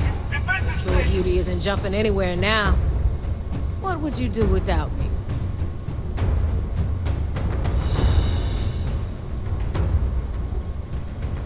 I'm not gonna stand here and have a pissing contest with you right now. I've got a ship to secure. All right, enough of this bullshit. Go on ahead and give Ikande my regards. I bet he can't wait to see you.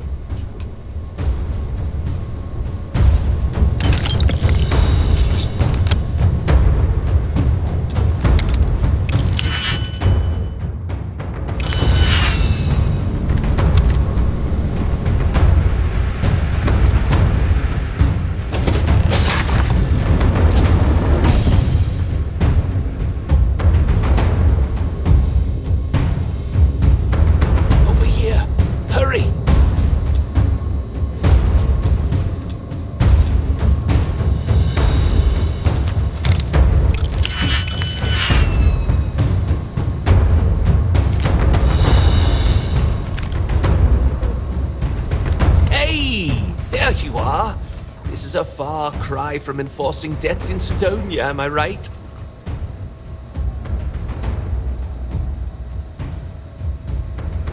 Damn right it's good to see me. I'm about to hook your sorry ass up a second time. So, section ahead's a bit tricky. Comm chatter says SysDef's about to hit us with a squad of heavily armed troops. I've hacked all their bots and turrets to give us some backup, or if you want to move fast, I can find you a way around instead. How you want to play this?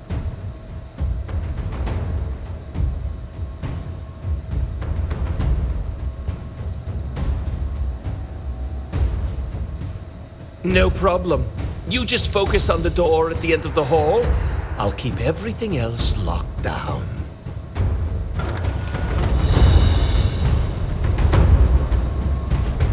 Decompression detected in the starboard cargo bay. Potential hostile detected. Activating combat programs.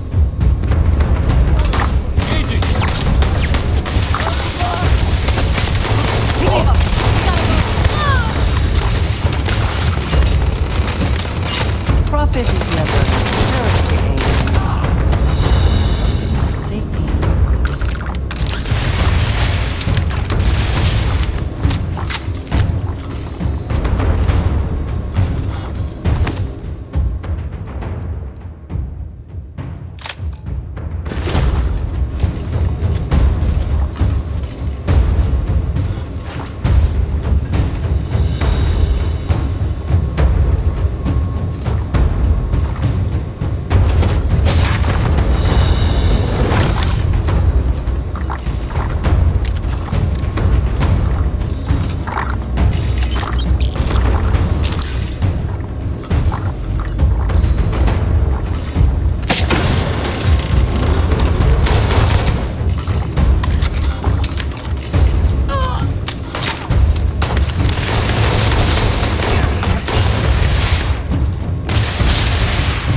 that's that, we still make one hell of a team.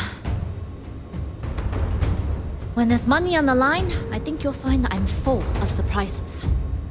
You just watch your ass. Ikande's out for blood.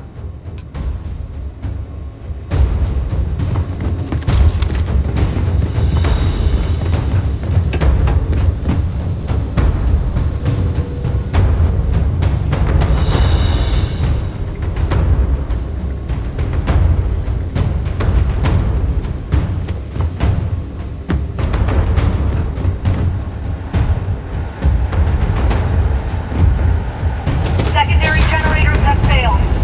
Switching to aux power.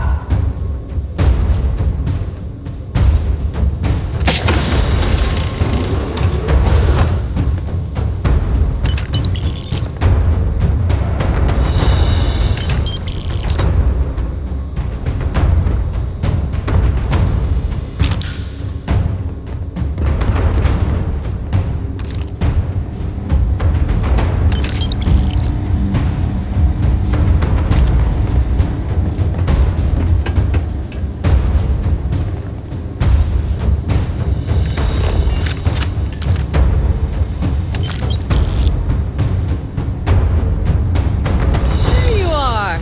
Took care of the mess around here for you. Felt pretty good, too. Been a while since I was dropped into the middle of a firefight. How would you know? I did all the heavy lifting. Tell you what, when I get back to Neon, I'll whip up some practice targets with your face printed on them. Should give me ample motivation for a few bullseyes. You better run along. I'm sure they'll send a few goons through here eventually. We'll handle them for you.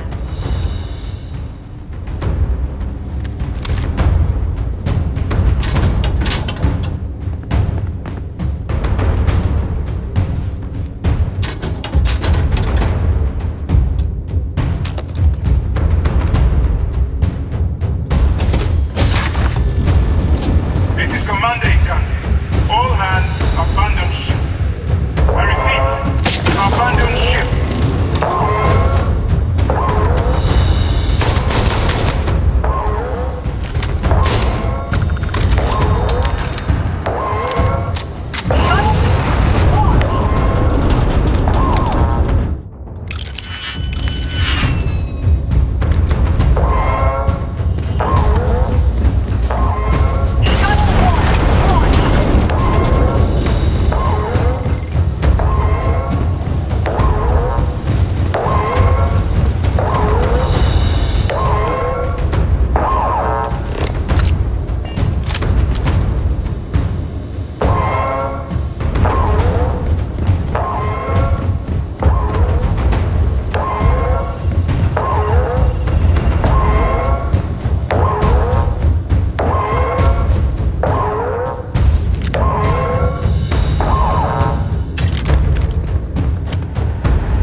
Allow the Vigilance to fall into the hands of the Crimson Fleet. Why are you even bothering to talk? We should drop this asshole right now. Lower your weapon, Gillian. Are you out of your mind? Why? It would be pointless. I have activated the Vigilance's self-destruct. It won't be long before this ship and everyone who remains aboard are going to be incinerated.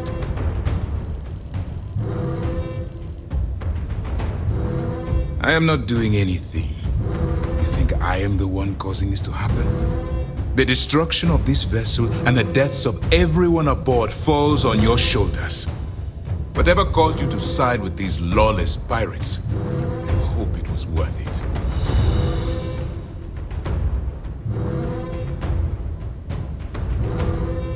Because I need you to look me in the eye and tell me what motivates a person to cast aside all of their morals. Like the circumstances you've created here. I think you owe me that much. Fun? Is gambling with people's lives some kind of game to you? I did not expect such a callous reason as your motivation, but I clearly misjudged you when I approved your addition to the team. In light of what's about to happen to us, I suppose it doesn't matter.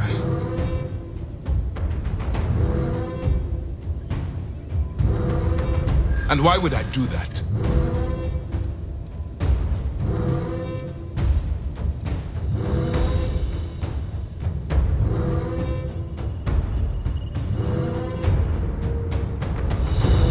You bastard.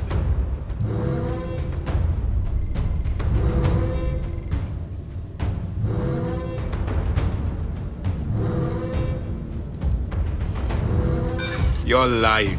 I may have fallen for it once before, but I will not this time. No, I am not. You forced me into this position.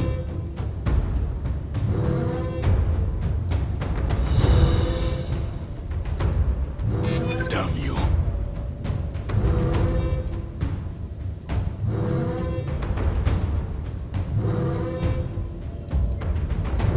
I admit, it's not an easy decision. I take it not everyone was able to abandon ship.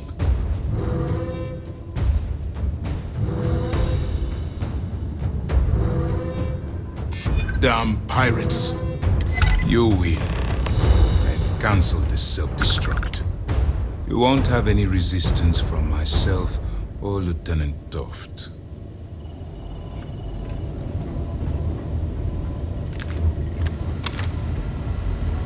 All right, Commander. I lost some good friends today, so no tricks. Fall out of line, I put one in your head. I don't care about my life. I just want assurances that my crew will be spared. You're breaking my heart. Oh yeah, you're real tough with unarmed prisoners, Mora. Jillian, please. This is not the time or the place. Yeah, listen to your boss, Jillian, and keep your mouth shut. Now move! Both of you, now!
Son of a bitch, you did it! You actually pulled it off!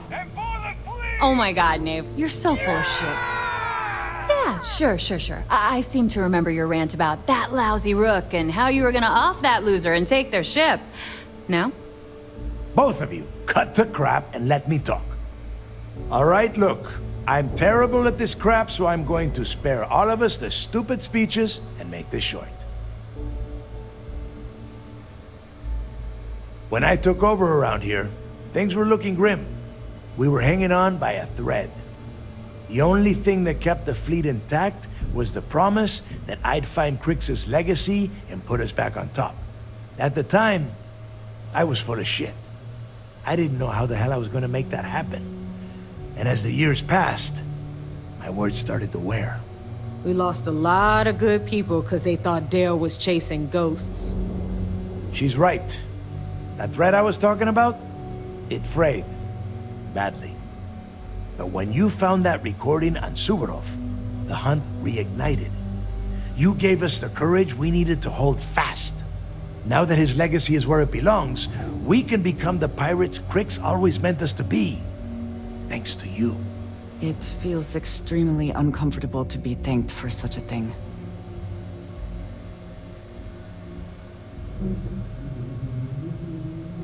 Oh yeah? Well, since you think everyone around here helps so much, I'll just give them all a piece of your cut. Dibs on the comm spike! You would go for that garbage. Me? I only want the cash. All right, let's get down to business. You want your money, and you're going to get it. A lot of it. The hell with that! Haven't you learned anything? Demand the largest cut. No, spread the wealth. I'll take a bigger share. That's fine by me. Okay, let's get this done. Before you head out and get drunk at the Nova, I want you to remember one thing. The fleet always comes first. There are still jobs to run, things to steal, and places to wreck. So celebrate, get wasted, then get back out there and make us some money.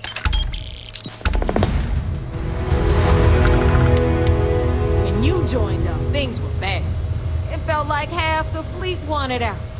Now, every thief, bandit, and backwater smuggler wants in. Aw, I forgot how much the drinks here suck.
Constant. What is the nature of your communication? Oh, okay. It's okay. I'm still learning this new comm system too. I'm sure I've accidentally hailed at least one other ship in the area so far. Oh well. Have a good one.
Hey, anything I can help you with?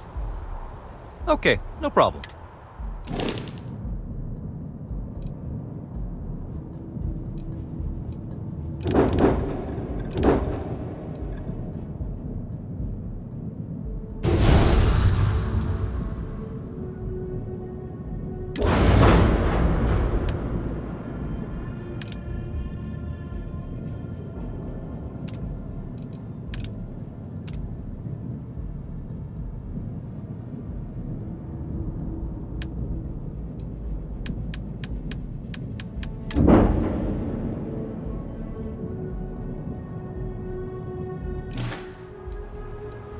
You were able to land it, so I'm sure whatever's broken can be fixed.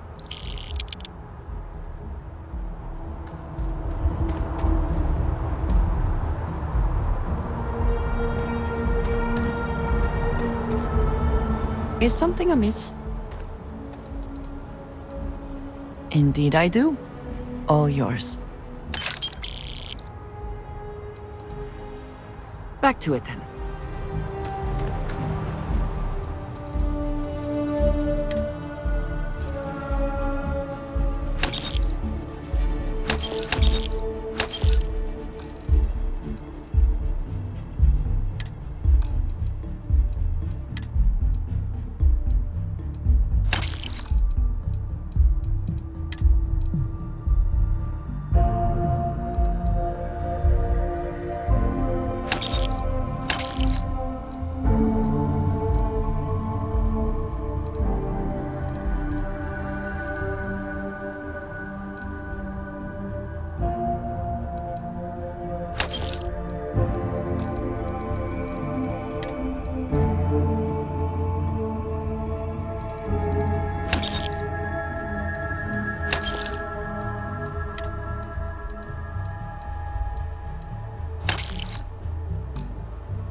something I can get for you? I was wondering when you'd wander my way. The name's Fergus Wickham, but you could call me Bog. Welcome to the Last Nova, where the drinks are never free.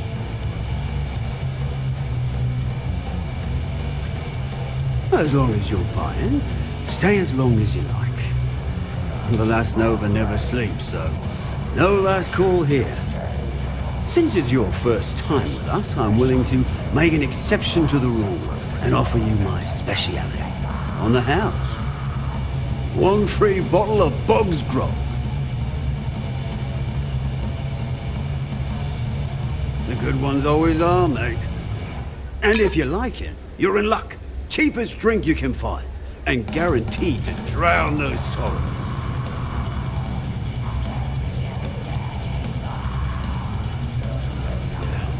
Working around this slot, day in, day out. You'd think they wouldn't give a damn.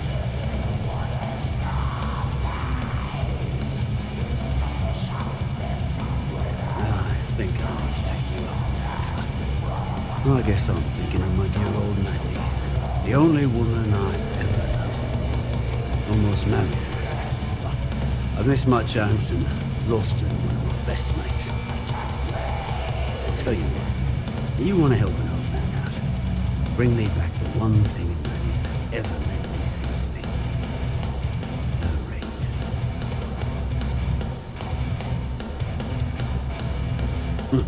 You're in luck. Clay showed up on my radar a bit ago. Probably why I'm in a bigger rut than usual. I'll send you the details. I don't care how you do it. Just get that ring back.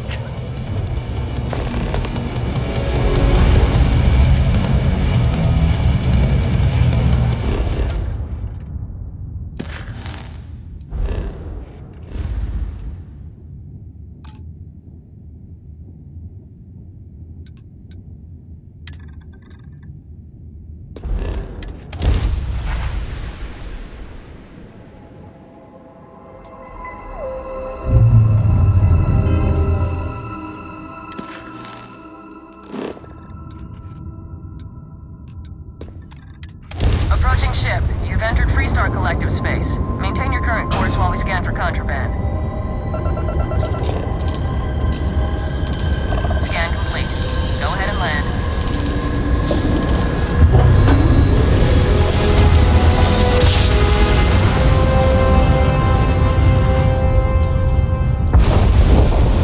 I miss my dear darling in Atlantis.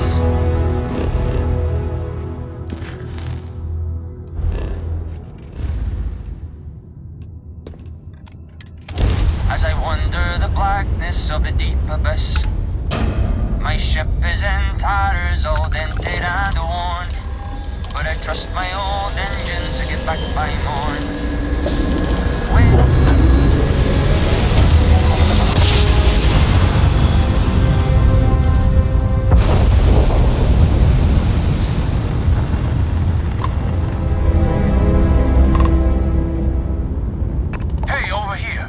Could you please spare a ship part? Our rookie here may have sideswiped an asteroid. Needs some repairs. I had a good feeling about you. We just need a little. 2 units of ship parts will do. You're a lifesaver. Here, take these for your help.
Rez.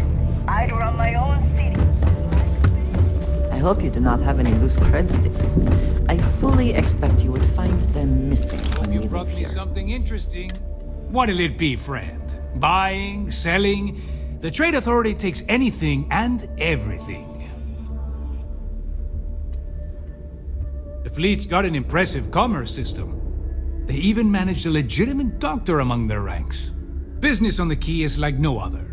It's the sole reason I'm here. For the credits. Not everyone thinks so. I'm still Trade Authority, not a part of the fleet.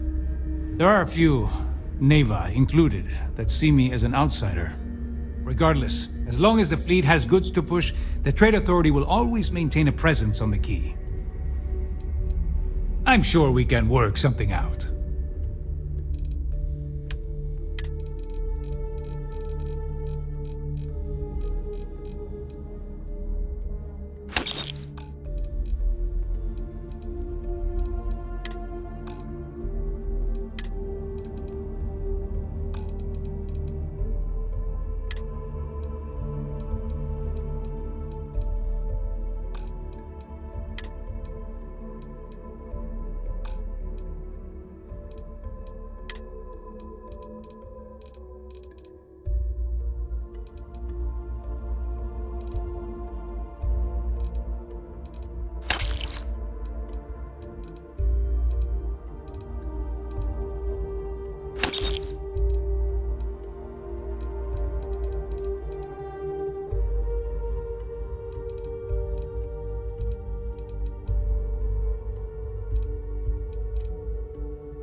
Your credits are always looking to make it.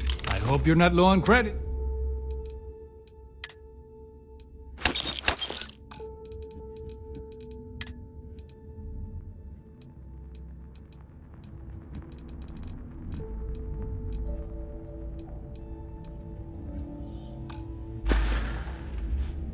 You find anything of value, bring it here first.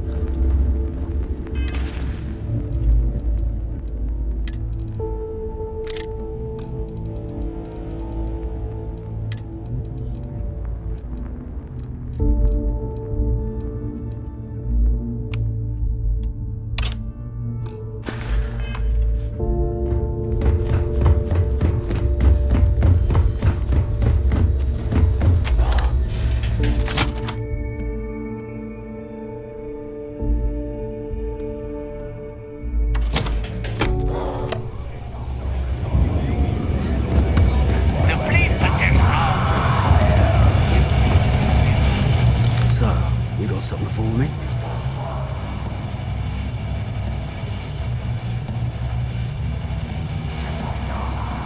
Oh. And I hope that bastard went straight to hell. Oh, here's your credit. I think it's time for a drink myself. Thanks to you, I'll be spending the rest of these days in peace. Well, I take it congratulations are in order. Another one. That's over never closes, so come back anytime.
handed them over to the Crimson Fleet.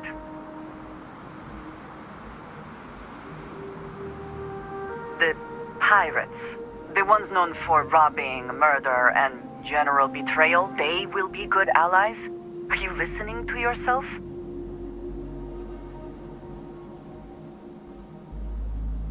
It is at least refreshing that you acknowledge you were only thinking of yourself. Did you not think for a moment about the impact this will have on anyone else? The fleet is now stronger, and they will use that strength on anyone and everyone.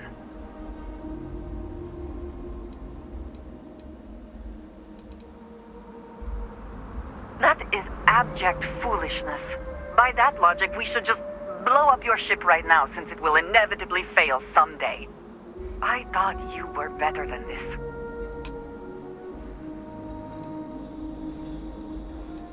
At least you see it now. If only you had seen it sooner. I cannot tell you what to do, nor force you to do anything. I ask only that you think about the consequences of your actions, and how far-reaching they can be.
Chief of Security. If you'll follow me, I'll show you to the director. We'll take the back way up.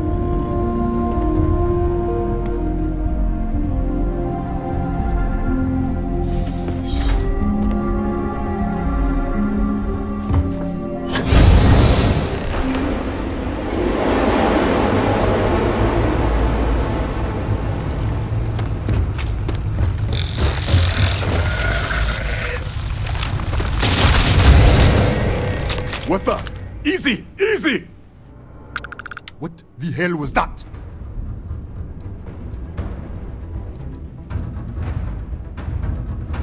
What?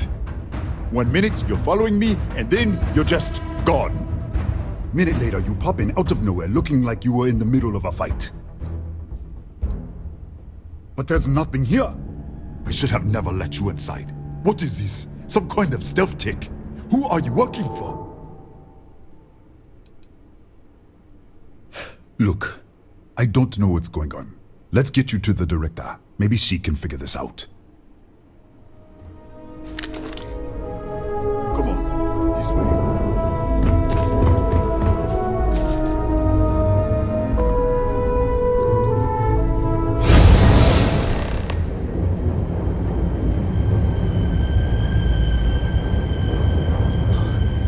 Who's there?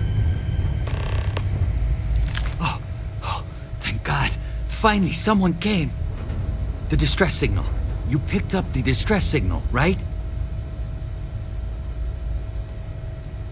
Yeah, I know. I wouldn't have made it much longer. It's been so long. I'm out of food, out of water. But I made it. Wait. How did you get in here? Hughes? Ethan Hughes? But he's dead. No. This doesn't make any sense. Unless the accident. Maybe this is a side effect of the accident. If the probe is still feeding power to the distortion, then... Right. Sorry. 3 months ago, I was calibrating an experiment in our high-energy research lab. There was an accident. An explosion. It caused a gas leak. Sparked a fire. I was trapped in the control room. There was nothing I could do. They're all dead. An artifact? You mean the metallic ob... Yeah, we should. Wait, he's back. All right, we're on our way up. Hughes out. I was just feeling it. Let's keep moving. If anything happens, the director's office is on the second floor, end of the hall. You can't miss it.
This way. Let's go.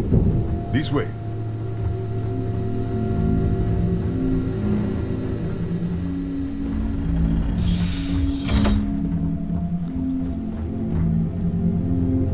Director. Thank you, Ethan. Come in. Kaya Patel, Research Director. And this is our Chief Scientist, Maria Hughes. Ethan said you disappeared right in front of him. Twice now? 3 times? Director, you can't be taking this seriously. Look, I don't know who you are or what you're doing here, but there has to be a rational explanation for all of this.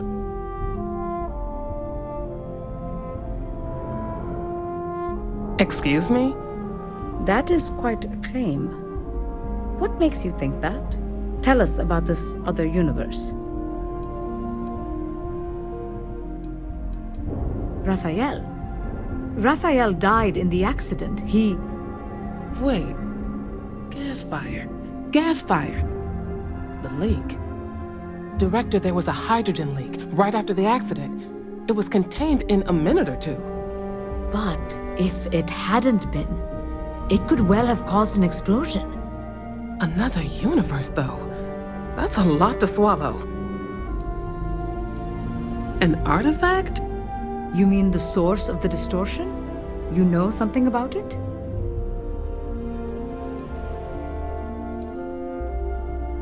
What, is this some kind of cult? Maria, they're connected to other universes, clearly. And you have some connection with them then. Interesting. I wonder if that's why this is only affecting you.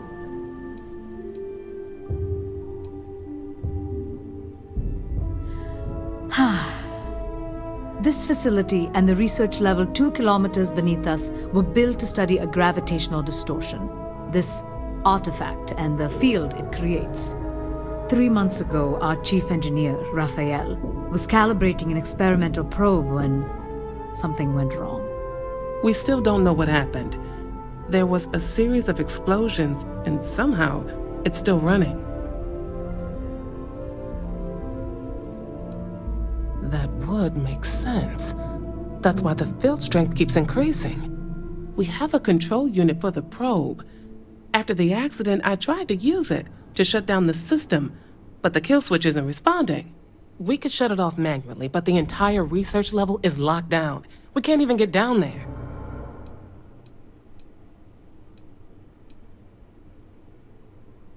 Not from up here. The explosion fried the network circuits. Without physical access to the research level, there is little we can do. We have been working in makeshift labs for months. How? I told you the research level's locked down. We can't even use the damn elevator. What? Clever. In this other universe, Raphael survived. He made it back from the lab, so clearly his elevator works. Take it, and you might be able to shut down the experiment. This is crazy. But first, we have to do something about your shifting. We can't shut down the probe, but we might be able to adjust some of the other parameters. It's risky. We don't know what we're dealing with, but... All right. It's worth a try. Then it sounds like we have a plan. Come with me. The control unit is in the fabrication lab next door. What have we gotten ourselves into?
it's you. What happened? You disappeared, and the ceiling caved in, and... I thought I'd finally lost it.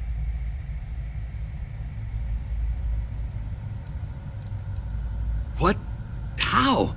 Look, if you think things are bad up here, the research level is even worse. I barely made it out, and that was months ago. I don't understand any of this. If I hadn't seen you disappear with my own eyes, I wouldn't have believed it. Okay. You're my ticket out of here. We'll do this your way. We can get out through the pantry. Here's the key. I'll back you up, I guess.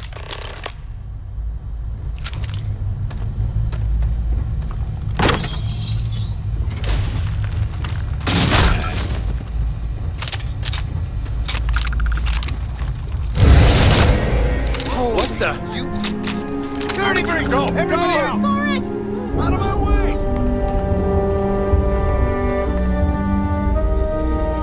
Hey.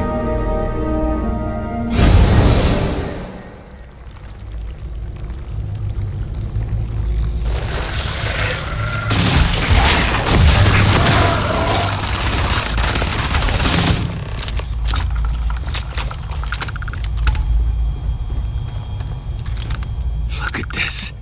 It's going to take hours to clear this out. Assuming the rest of the building doesn't come down on top of us.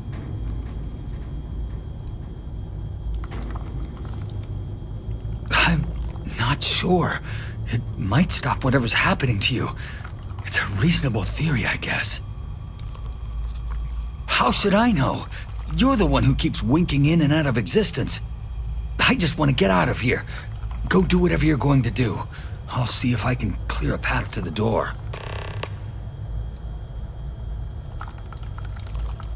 They're a native species. We had an electric pulse field to keep them out. The fire took out the generators, damaged the foundation.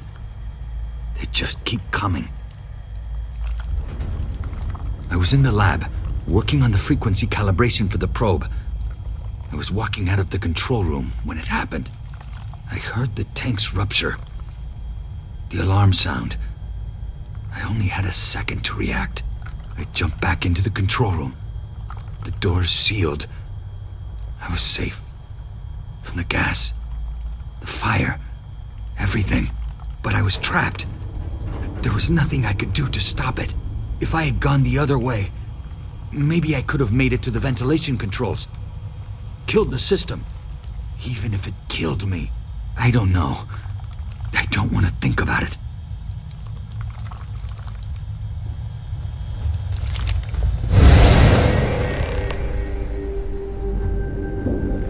What? Oh, it's you.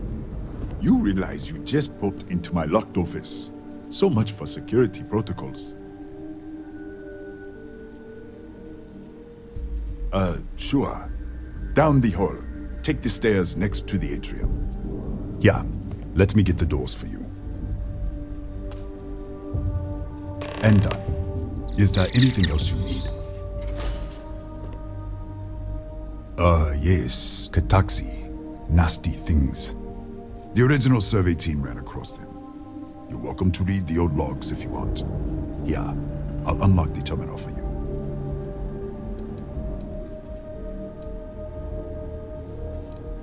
The Kataxi in the other universe. Wow. I've got an experimental thing one of the engineers put together. But...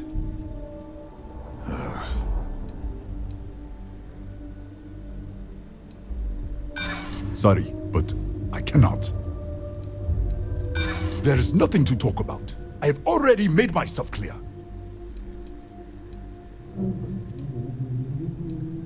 Not. Sorry.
What, did you get lost in the hallway?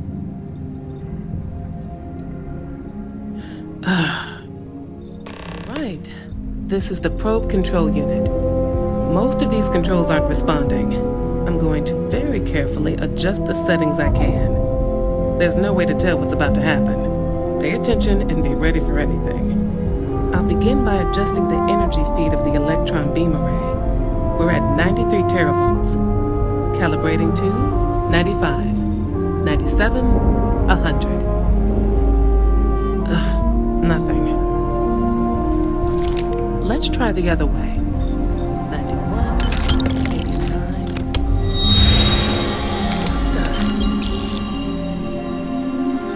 Okay. It looks safe to approach. But what in the world?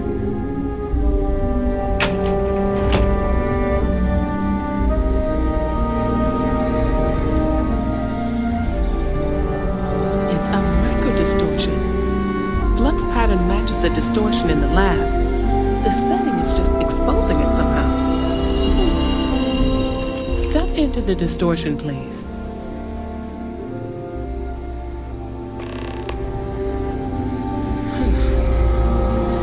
Nothing. No, hold on. There's a slight pattern change. Some kind of resonance.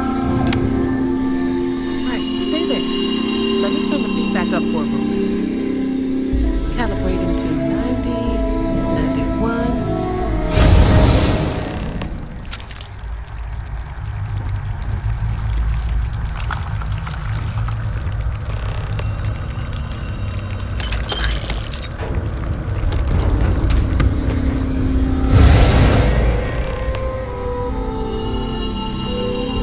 What happened? Are you all right? So, the lower setting causes the distortions to manifest, and the higher causes you to shift. That seems promising. Keep it on the lower setting until you want to shift, and you should be able to avoid any more accidents. I'd give you my control unit, but it looks like you already have one from the other universe. Love to take a look at that when this is all over. Right? If you can get down to the research level, you need to make your way to the high-energy research lab. Disengage the power interlocks, then pull the emergency shutdown to stop the probe. That should finally put an end to all this. Oh, and before you go, the director wanted to speak with you. It really is just down the hall.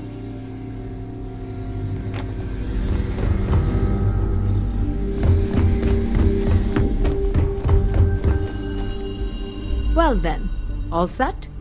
If you need supplies, I've asked Dr. Barakova to take care of you. It's the least I can do after everything we've put you through.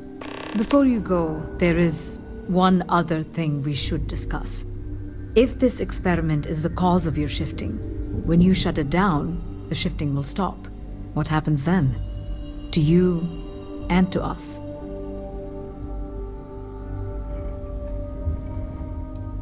There's no way to be certain, but let's theorize. Nishina is a closed system, two potential states held in tension. When you shut down the experiment, that tension will resolve. You are the outside observer in the system. Whichever reality you are in at that moment is what will become real. For you and your universe, at least. The question is, which will you choose?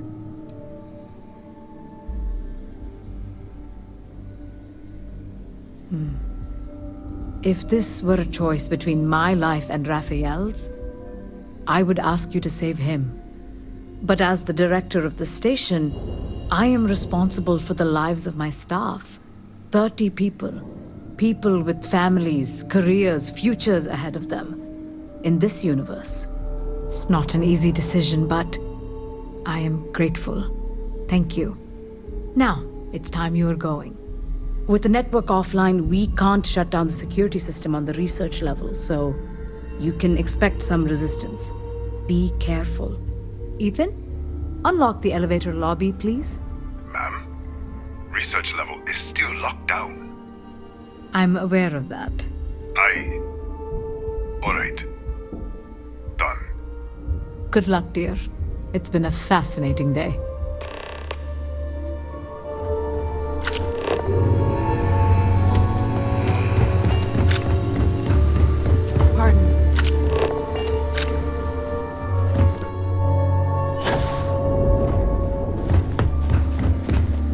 Tatiana Barakova, station's doctor. This is not a public medical facility, but the director has ordered me to assist you nonetheless. I can spare a few med packs. Beyond that, I am not your therapist, your psychologist, or your cosmetologist. If there's anything else you need, ask. My journal? Have you been in my quarters? Who do you think you are? The director may have given you run of this station, but I... Wait. What is this? This entry... It's mine, but... I didn't write this. And the scorch marks... God... Yes, I do. I can spare a few more supplies. And I'll give you a break on anything else you need.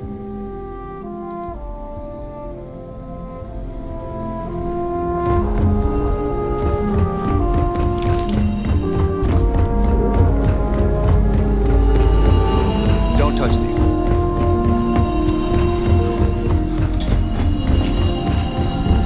Okay. Hello. Yes. What?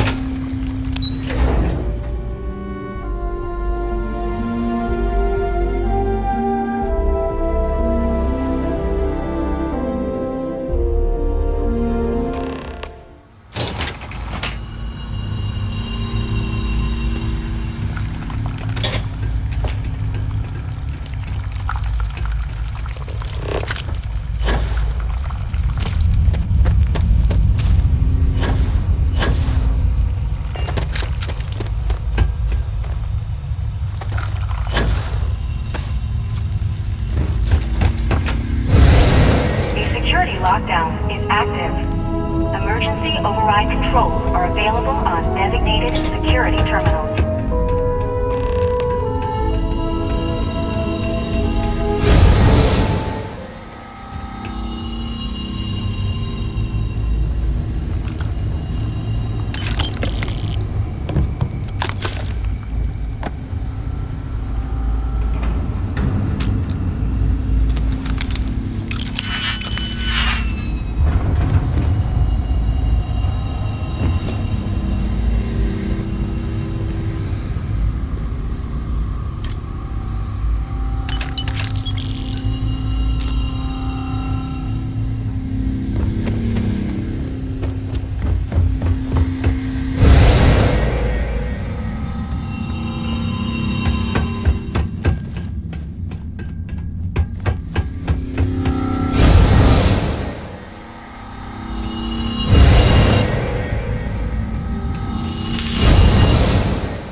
lockdown is active. Emergency override.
available on designated security terminals.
lockdown has been terminated.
You are? Welcome back. Ethan, how are we doing? Research levels back online. Definitely some damage, but it could be a lot worse. We will have to replace a few robots. Yes, well, that's a small price to pay, all things considered. This is a lot to take in. Artifacts, multiple universes. Look on the bright side, dear. Just imagine the papers you'll publish. If anyone even believes this. I am curious, though. Why did you decide to stay here, with us?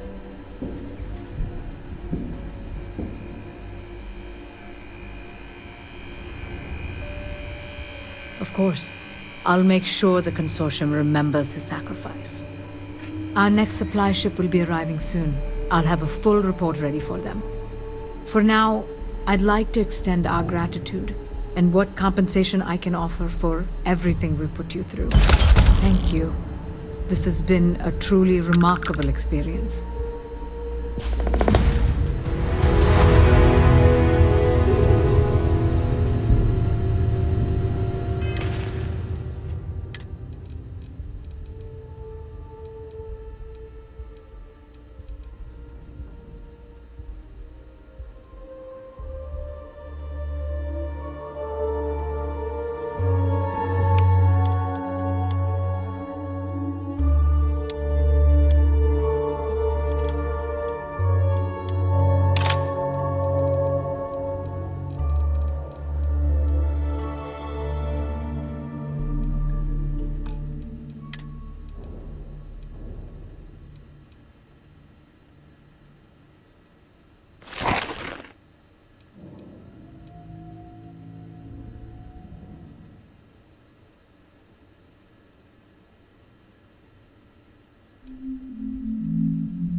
And it's time for me to keep that promise.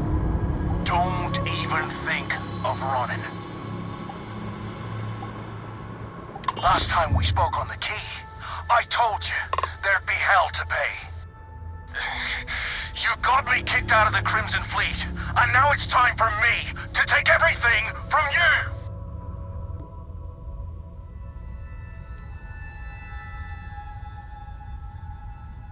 Ha! I'd like to see you try.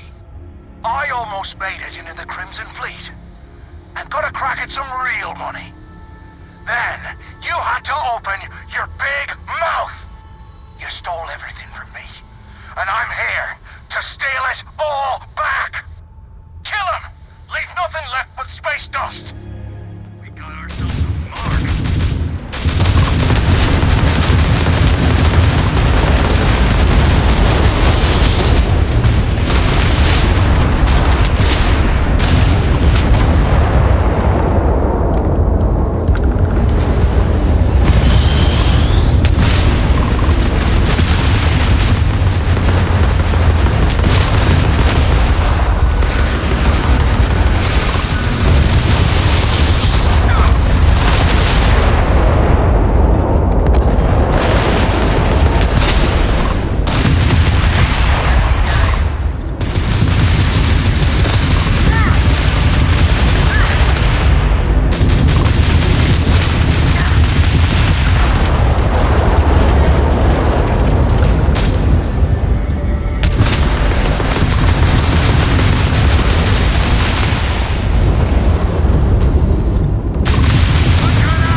Another planet without native life.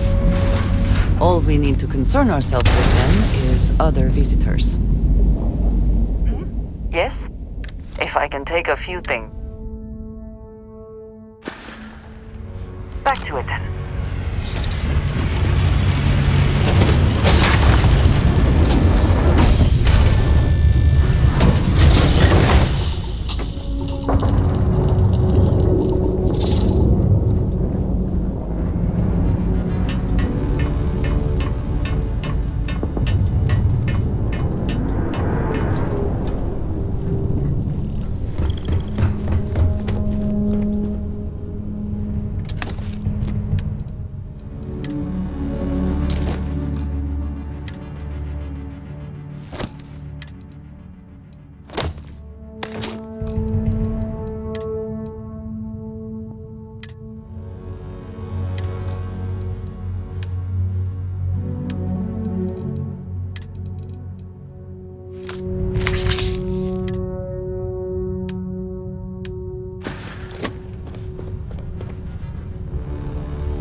very profitable as well.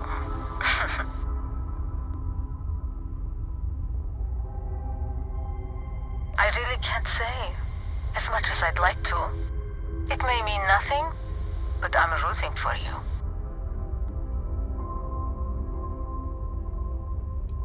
I remember being on your side of a conversation like this. Just don't give up. I hope to see you at a much later date.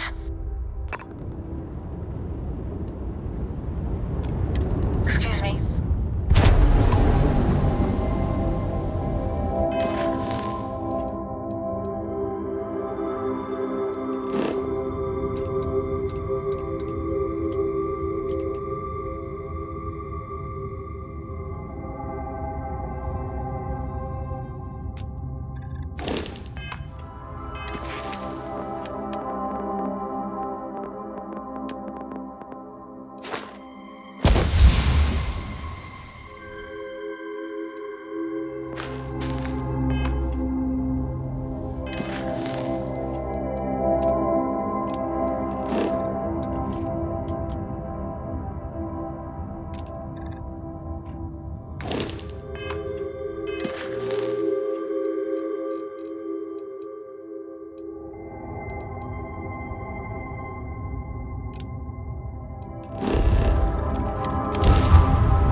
Entering that building, I would prefer it.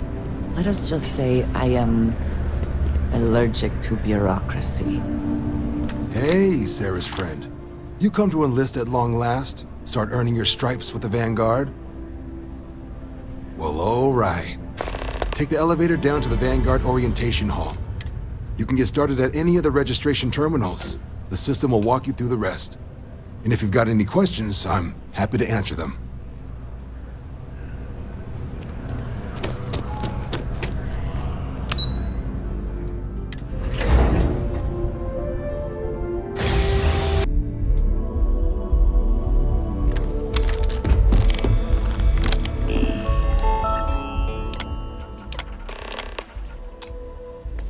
Registration accepted. You may now proceed through the historical displays in the orientation hall. In 2150, humanity learned the Earth's magnetosphere would collapse sometime in the next half-century, eliminating all life on the planet. Decisive action was required, but the secure transport of an entire civilization would demand a new kind of cooperation, a new kind of courage, and a new kind of union. Thus, in 2159, the United Colonies were formed to make that journey possible.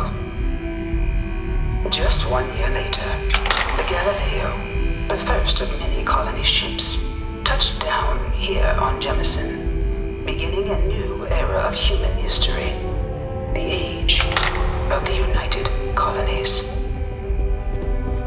The exodus from Earth meant more than just the beginnings of the United Colonies. But still, a tremendous undertaking. From their foundation, the United Colonies strove to provide all their citizens with opportunity, security, and peace. But there were those among the UC that still wanted something more: independence. So in 2161, the UC issued the Centaurus Proclamation, granting UC citizens the right to settle distant worlds and form their own sovereign powers. It wasn't long before the first new faction, the Free Star Collective, was formally organized in 2188, later followed by House Maroon, revealing themselves to the universe in 2230. destructive and annoying.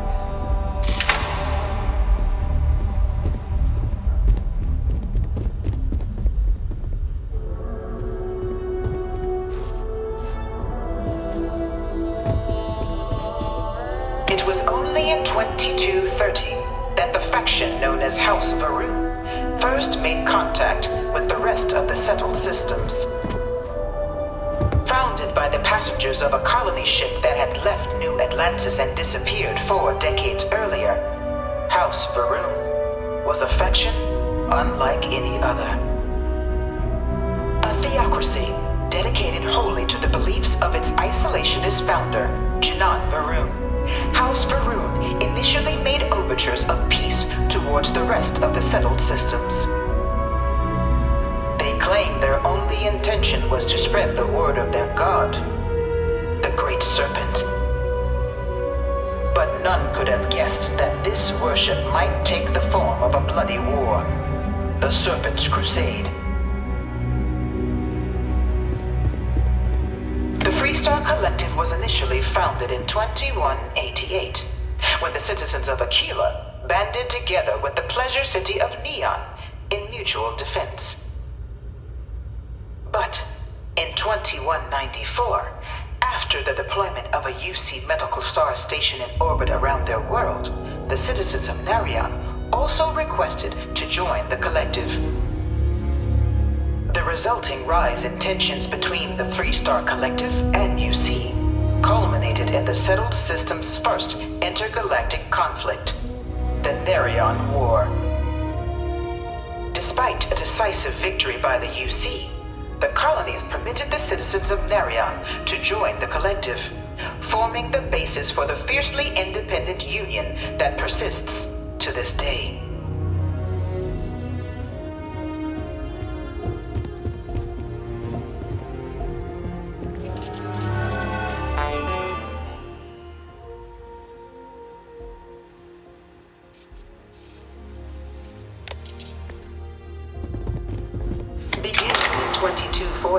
House Varun forces declared all-out war on the rest of human civilization, initiating the Serpent's Crusade. Over the next 23 years, thousands of Freestar, UC, and independent souls were killed by agents of House Varun in the name of their serpent god. It was only with the death of their founder in 2263 and the succession of his heir Jarek that House Varun finally sued for peace. There remains, however, select members of House Varun who refuse to recognize the cessation of hostilities their leaders established.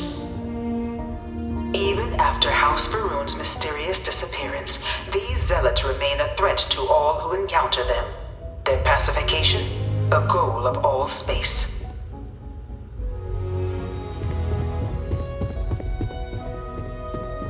Of the many conflicts between the galaxy's factions, none was more brutal than the recent colony war between the UC and the Freestar Collective. Set off by the unauthorized Freestar colonization of Vesta's Pride in 2308, a direct violation of the Narion Treaty, the colony war spread quickly across the galaxy. Both sides deployed every tool at their disposal. Armadas of warships, mechanized combat platforms, or mechs, even bioengineered alien creatures, the infamous UC xeno-weapons. It was only in 2311 at the Battle of Cheyenne that the scales finally tipped. The Freestar Collective, utilizing their civilian fleet as a human shield, successfully crippled the superior United Colonies Navy. After their shocking victory against the galaxy's greatest navy, the Freestar Collective offered terms of peace, which the colonies, out of an interest in staving off any further human costs, accepted.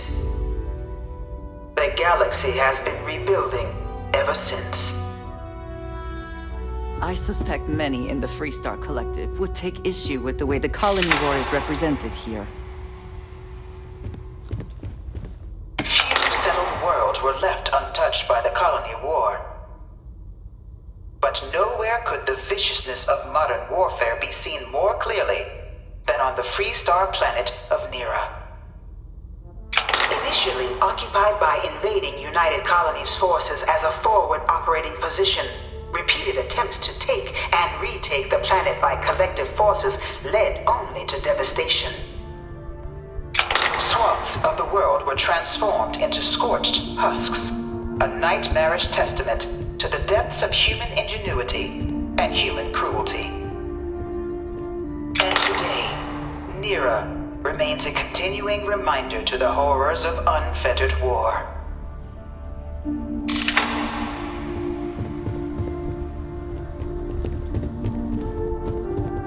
I bring her here almost every day to stare at this thing. All 4 of my last science papers have been on terramorphs.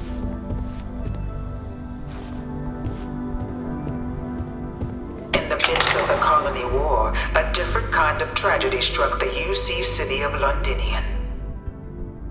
A newly constructed but critical supply center for the United Colonies' war effort, Londinian found itself overrun by one of the galaxy's most mysterious predators, the Terramorph.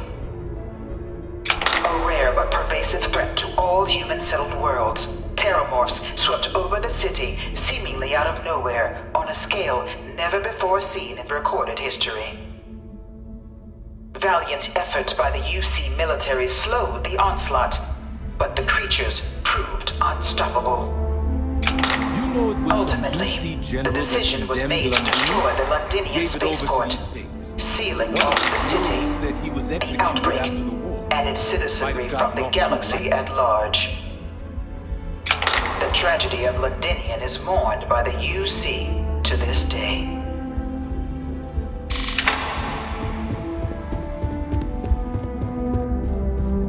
After the devastation wrought by the colony war, the UC and the Freestar Collective came together to ratify a treaty that became known as the Armistice. Both sides agreed to a vast reduction in standing forces, and that xeno-weapons and mech warfare would be outlawed. All related research was sealed away, accessible only in cases of dire emergency. But the Collective had another demand: that the active commanders of the UC military stand trial for their actions. The United Colonies, in the interest of peace and galactic security, agreed. In 2311, 3 United Colonies senior officers were found guilty. Commander Henry Durant, General Indira Rastogi, and Fleet Admiral Francois Sanon, known better as Ve Victus. All were sentenced to death for their actions, bringing the colony war to a close and returning peace to the galaxy at long last. After everything, it is almost impossible to believe that the armistice happened. But I admit I am glad it did. The settled systems have benefited. Evening, sir. It was into this new world that the Vanguard was born. An official branch of the UC Navy, the Vanguard is the United Colonies Volunteer Fleet, serving a myriad of security, logistical, and reconnaissance roles. And after a sufficient length of service, UC citizenship is guaranteed to every Vanguard member.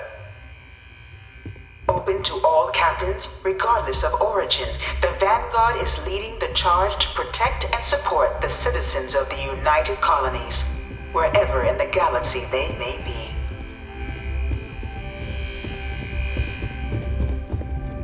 No one is born a United Colonies citizen. Only through service to the UC can one hope to earn one's citizenship. But the UC prides itself on taking care of its people. Cost of living controls mean citizens pay less than their foreign counterparts for needs big and small. All citizens are issued a grant upon joining to get themselves on their feet.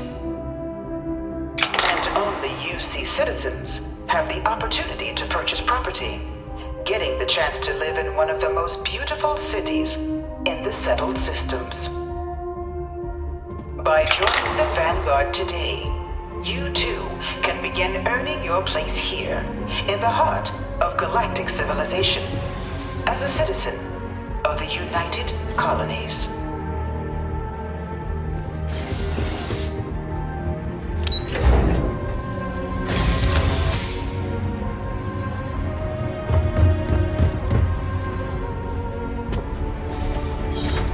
Welcome, applicant, to the piloting simulation chamber. You could not pay me enough to get in one of those things.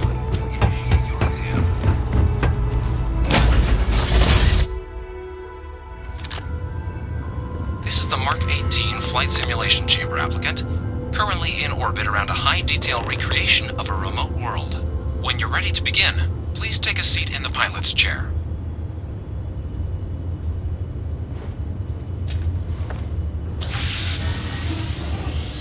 Your exam is simple.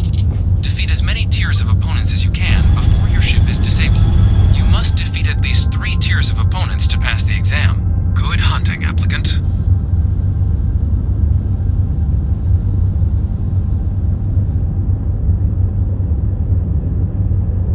New targets active.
simulation's control terminal.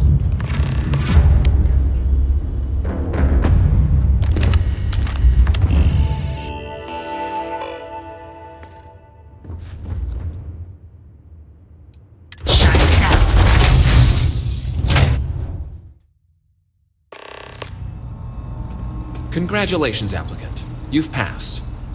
You can head up to Commander Tuwala to receive your final results and your probationary assignment. Or you're welcome to take another run at it.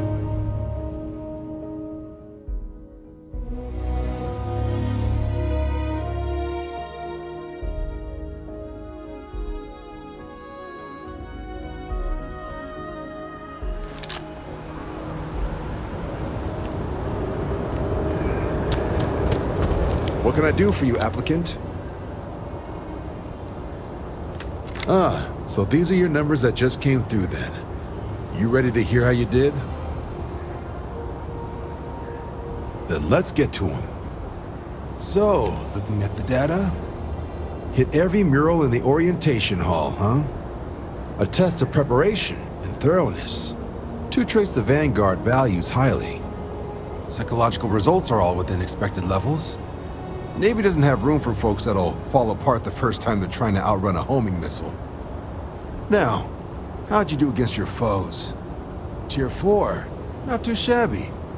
The techs make us test each level of the sim too.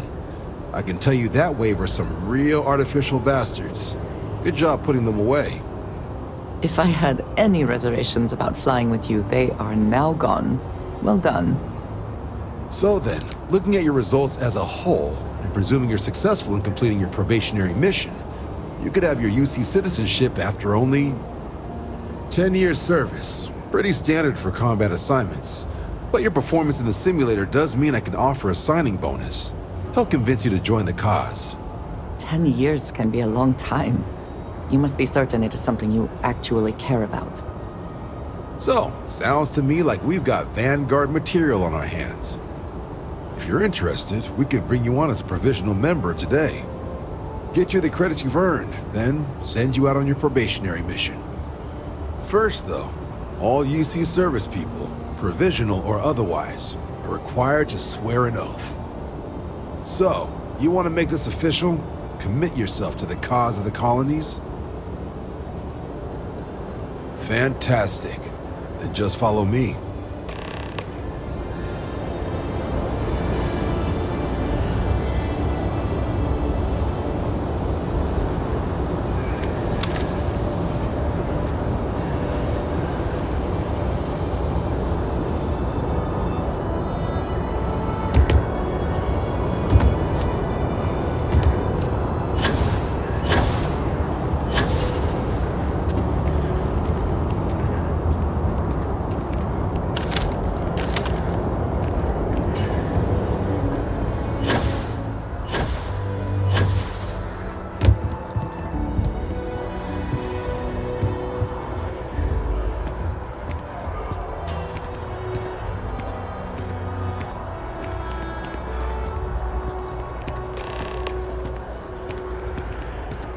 Wouldn't be right doing this where we couldn't see the stars.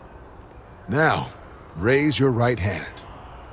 The motto of the Vanguard is Supra et Ultra, above and beyond. That is where we serve, beyond the furthest reaches of the United Colonies military, and with honor and duty above reproach. Do you swear to protect and defend the citizens of the United Colonies to the best of your abilities? And to uphold the values of the Vanguard, honor, loyalty, self-reliance in all your actions as a member of the United Colonies Navy? Then let me be the first to officially welcome you to the United Colonies Vanguard. Now, only thing left is getting you that probationary mission. And what I've got is comms repair. Group trying to refurb an old colony war processing plant on Tau Ceti 2. Sounds like they'd barely gotten set up when their communications died. Place is as isolated as they come, so Brass wants a Vanguard to deliver the repair suite and ensure anyone present is safe and secure. So, can the people of Tau Ceti 2 count on you? That's the spirit. Head down to the spaceport and talk to Crew Chief Harath. He'll get you the repair suite plus your new recruit kit. Oh, and your advance. Give it your all out there. Supra et Ultra.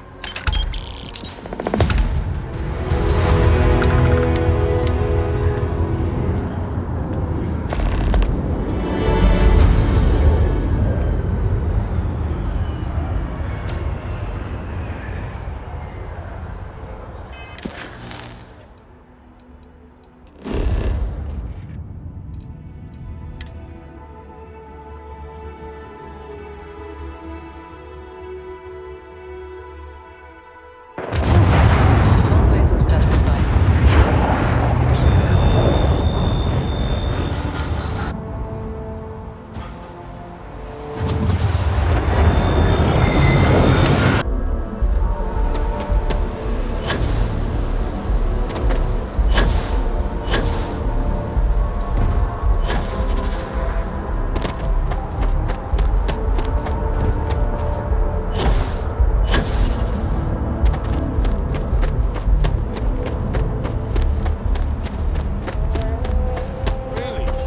Shocked she managed to limp back here at all.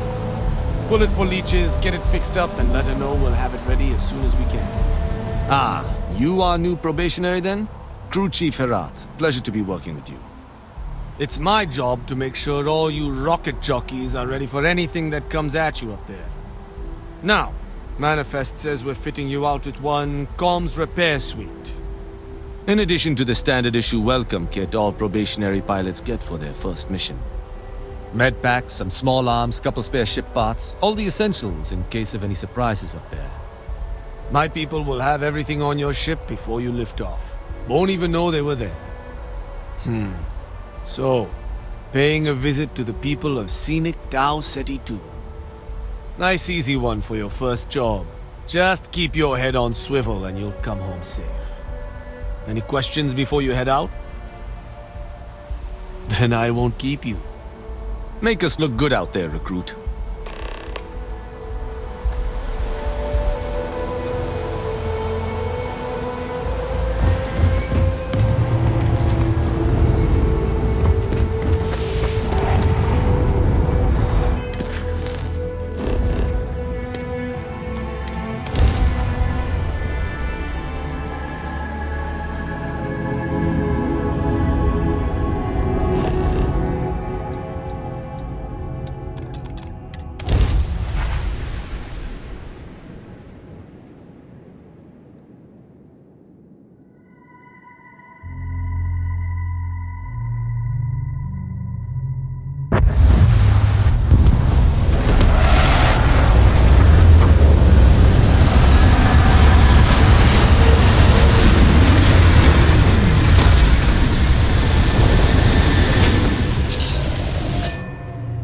Such beauty, and it seems unusually quiet here. That is rarely a good sign.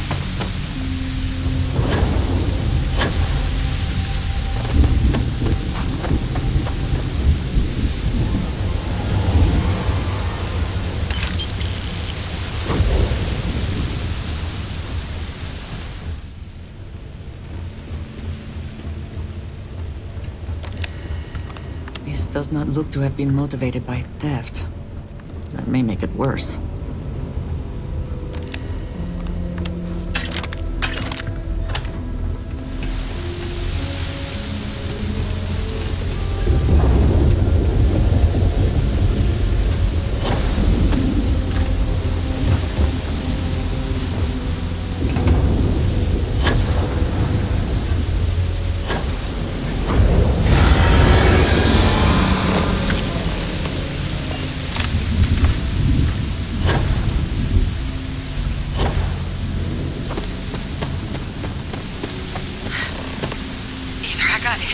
I thought. Or you've got some incredible timing. Regardless, I think it knows you're here. I'll unlock the door. Second floor, main building. But be quiet.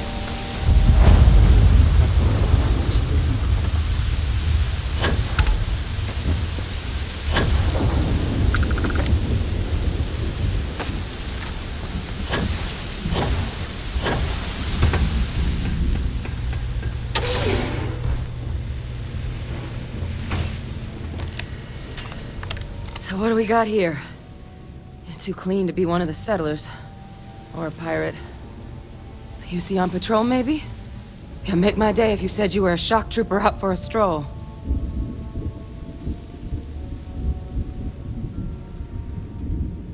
Vanguard, huh? Yeah, I expect they didn't. I'm Hadrian. I was a researcher with the UC. I came here on a rumor of a... Well, I expect you saw the results on your way in. What's left of the settlers? The work of Oxysio Machina. A terramorph. One of the nastiest aliens humanity's ever crossed paths with. And this one, well, it's something of an anomaly. Possibly a worrying one. A terramorph? Here? Why did you not state that immediately?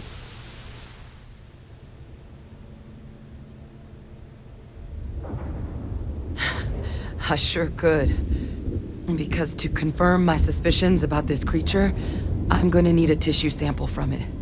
And to get that, I need its corpse.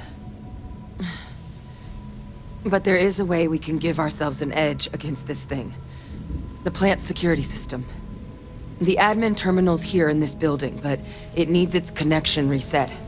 And as I found out, that's not a one-person job. But if you can make it to the security outpost and restore the connection, I think I can get things back online. See if the settlers left us any other tools.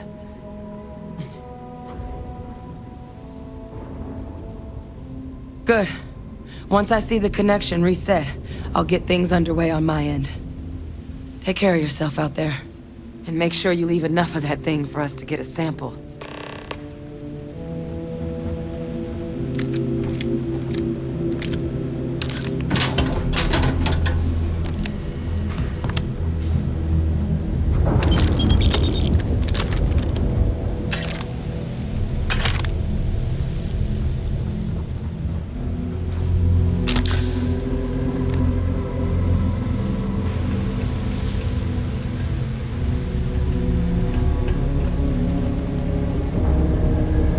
Always worth checking.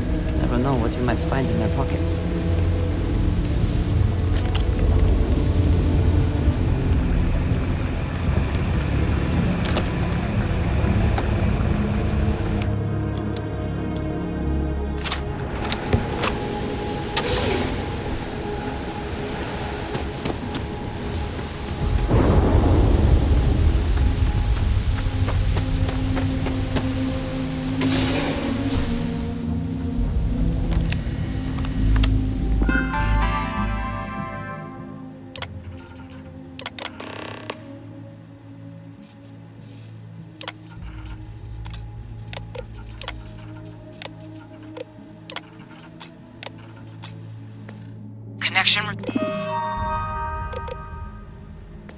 Stored.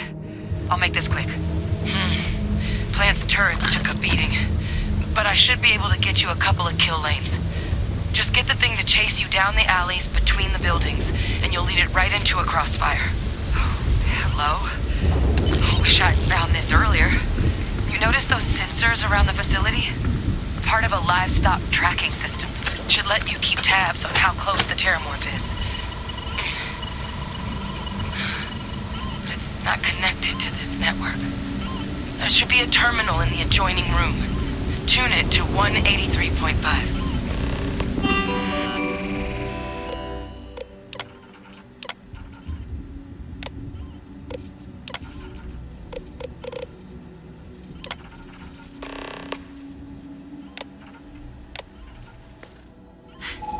Tracker's reading green.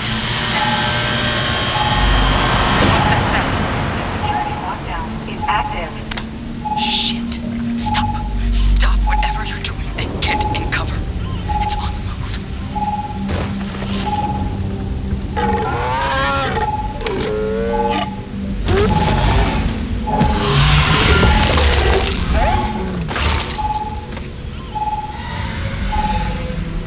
Look, I wouldn't engage directly if you can avoid it. The kill lanes. They're set up but need power. There's breakers on each of the buildings you can throw to get them live. Once they're online, lead the terramorph towards the lights and watch the fireworks. Give it hell, Vanguard.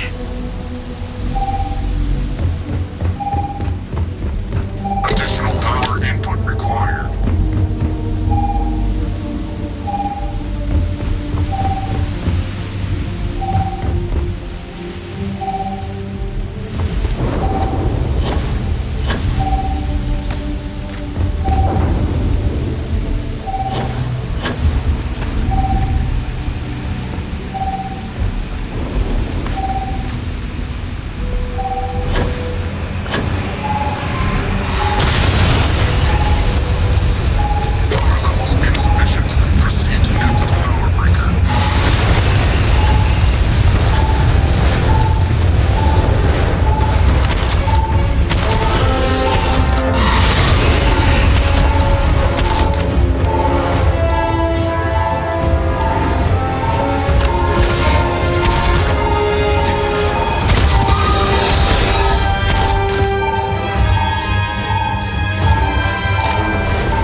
I've been thinking about what we talked about before.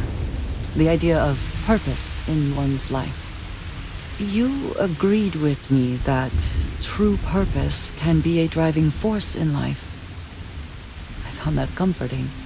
But something has been nagging at me since. I have been single-minded in my pursuits. I have always believed the decisions I made were necessary, that there was no other option. I have sacrificed much to be where I am now. And I'm starting to wonder if it has been worth it.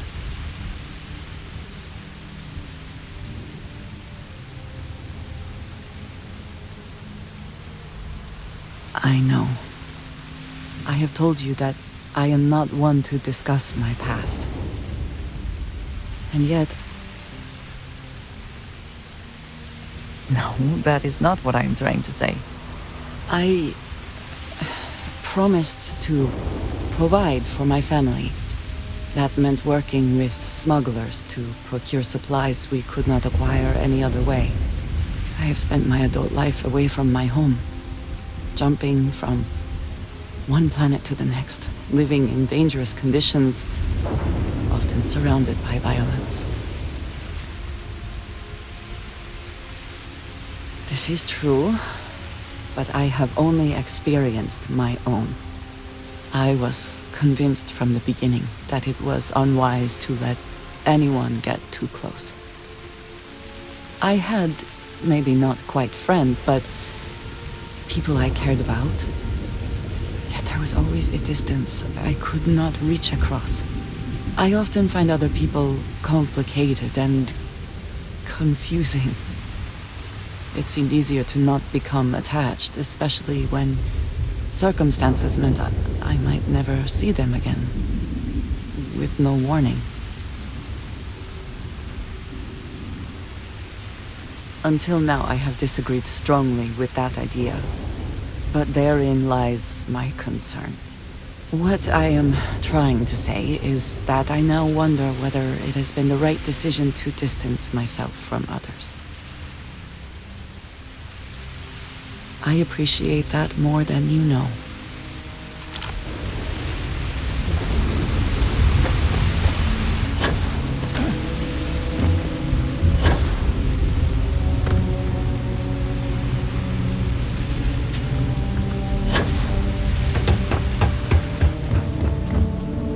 Trekker's gone quiet.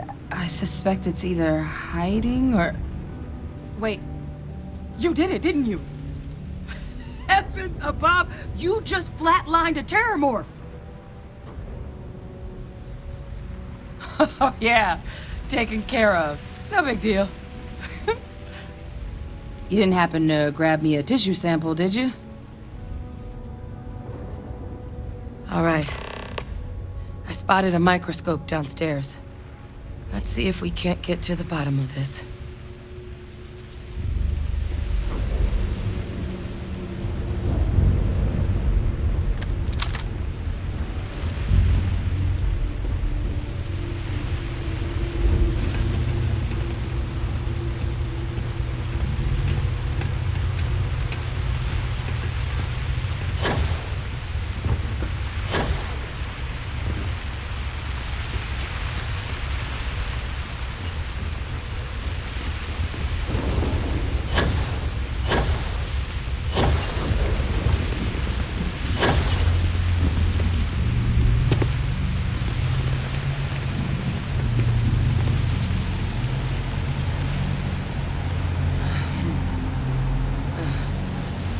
Older model. Okay, let's see what you can do. Running basic diagnostics. Nothing. Maybe a flag scan? No. Spectrograph. Damn. This equipment, it's not set up to do a proper analysis of our sample. But this terramorph being here, of all places, it doesn't make sense. Humanity's spread plenty of creatures in our travels across the stars. Pets, livestock, pests. But terramorphs, they're different. To our knowledge, no one's ever spread them intentionally. Yet somehow, they follow us. So when humans settle a world, 70 to 100 years later, terramorphs tend to just appear. No one knows how or why. Dangerous, but at least predictable. Tau Ceti, though, it's too young to have a native population. It's only been colonized 20 years? But then the other option, that someone captured one of the deadliest predators in the galaxy just to wipe out some settlers minding their own business? That seems awfully implausible. Which means we're either looking at a truly strange murder or a faster type of terramorph growth, the results of which could be catastrophic. Terramorph outbreaks have taken down far bigger colonies than this one.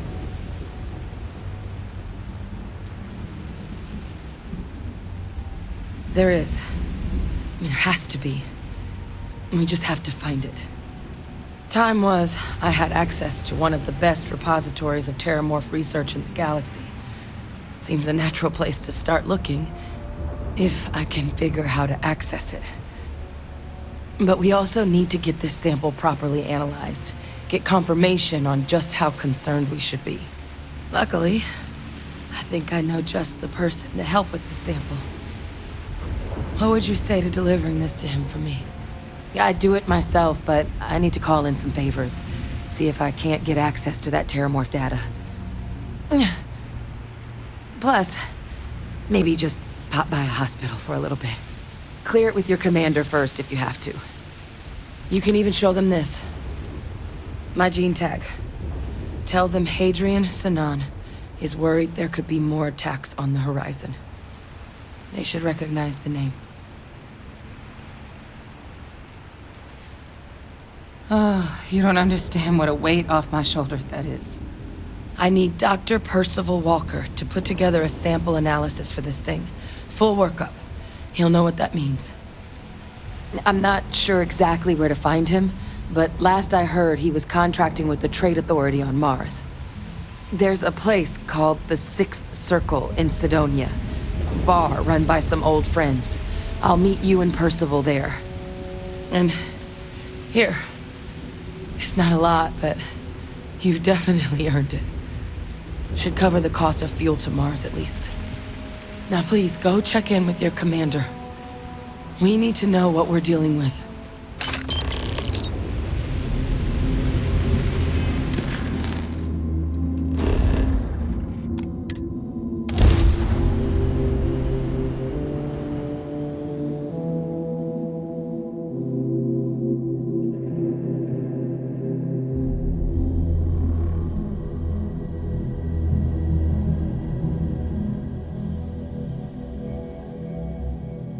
Is the city meant to inspire or intimidate? Perhaps it depends on your reason for being here.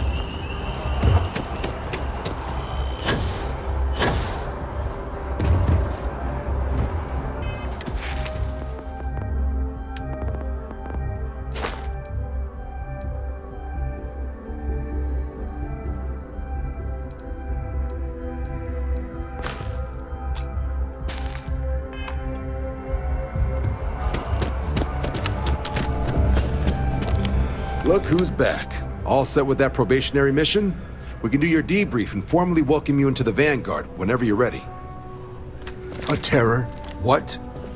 How did you walk away with the terramorph tissue sample running comms repairs? What happened to the settlers? You killed a terramorph on your first mission. If I could be frank for a moment, holy shit. Above and beyond doesn't really begin to describe it now, does it? Earned yourself some serious hazard pay on this one. But, if none of the settlers made it, who's got you delivering the sample? A researcher. Let me see that. Sanan. I know that name. Let me check the database. A lot of this data's been classified. Here we go. Service record. Wow. That's a lot of commendations. Seems like she served with distinction as co-head of a UC Xenoweapons division. Faced tribunal at the end of the Colony War and was dismissed from duty. Guess that's why I'd heard the name before. If she's former Xeno warfare, though, well, we can at least be sure she knows her aliens. Certainly seems that way. Did your survivor, Hadrian, did she mention why she thinks this sample's so special?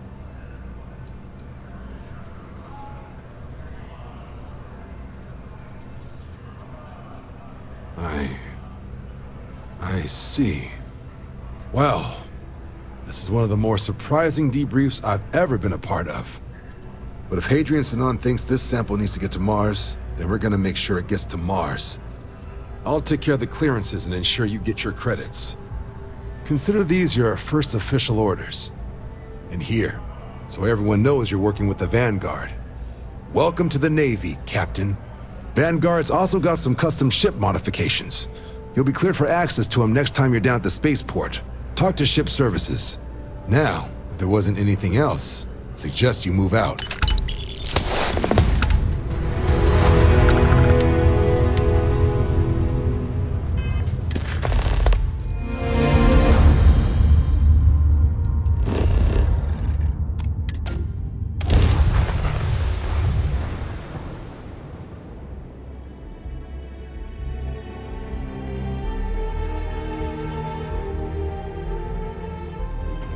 Industry, and the military. The true backbone of the United Colonies, no matter how dead.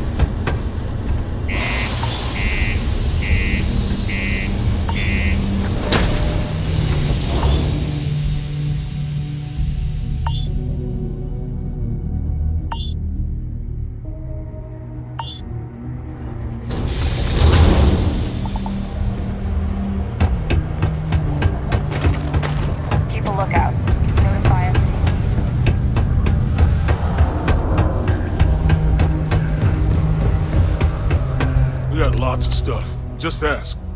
Yo, hey, what's up? You looking to do some shopping here at the Trade Authority? I'm Manaki. Feel free to ask me anything and I'll do my best to help you out.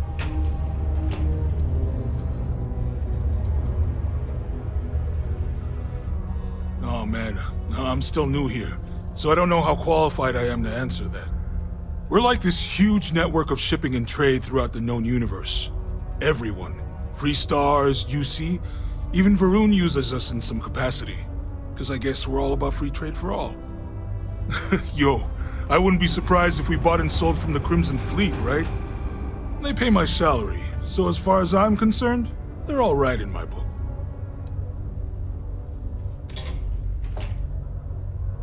Come back anytime. Invoices can be collected from the... Oh. Not here for a delivery, are you? Worked. Past tense.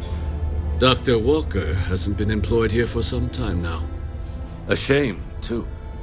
We had such high hopes for Percival. I brought him on myself to do medical and biological consulting around the city. Not the sort of work the Trade Authority traditionally does. But we thought it had the potential to become a whole new type of revenue stream for our branch. I invested no small amount of personal capital into the endeavor. But then he decided to run off after a discipline issue. I presume the miners have him hidden somewhere. Plenty of cracks on this old rock. But at this point, it's probably for the best. That won't be necessary. The Trade Authority isn't interested in employing someone so unreliable. But we would like the money he owes us. If you can convince him to pay his debts, we'd be most grateful. Just this one time? I am all too aware that once one starts doing favors for the Trade Authority, it can be difficult to stop.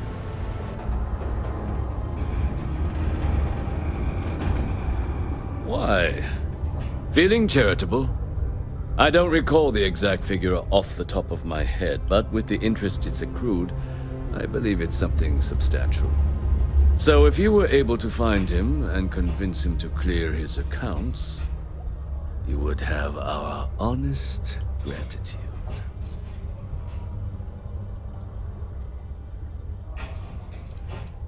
It is your choice, but be careful.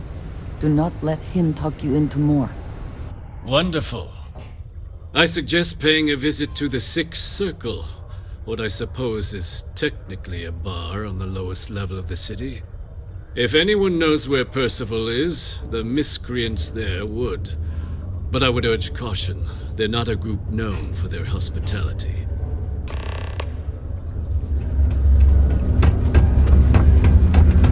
I just don't think we'll have a second date.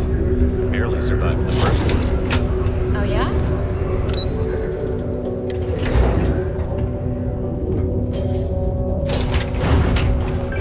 Crime's at an all-time low around. Broken Spear's upstairs. Go drown yourself there. This bar's for devil's vets and their kin.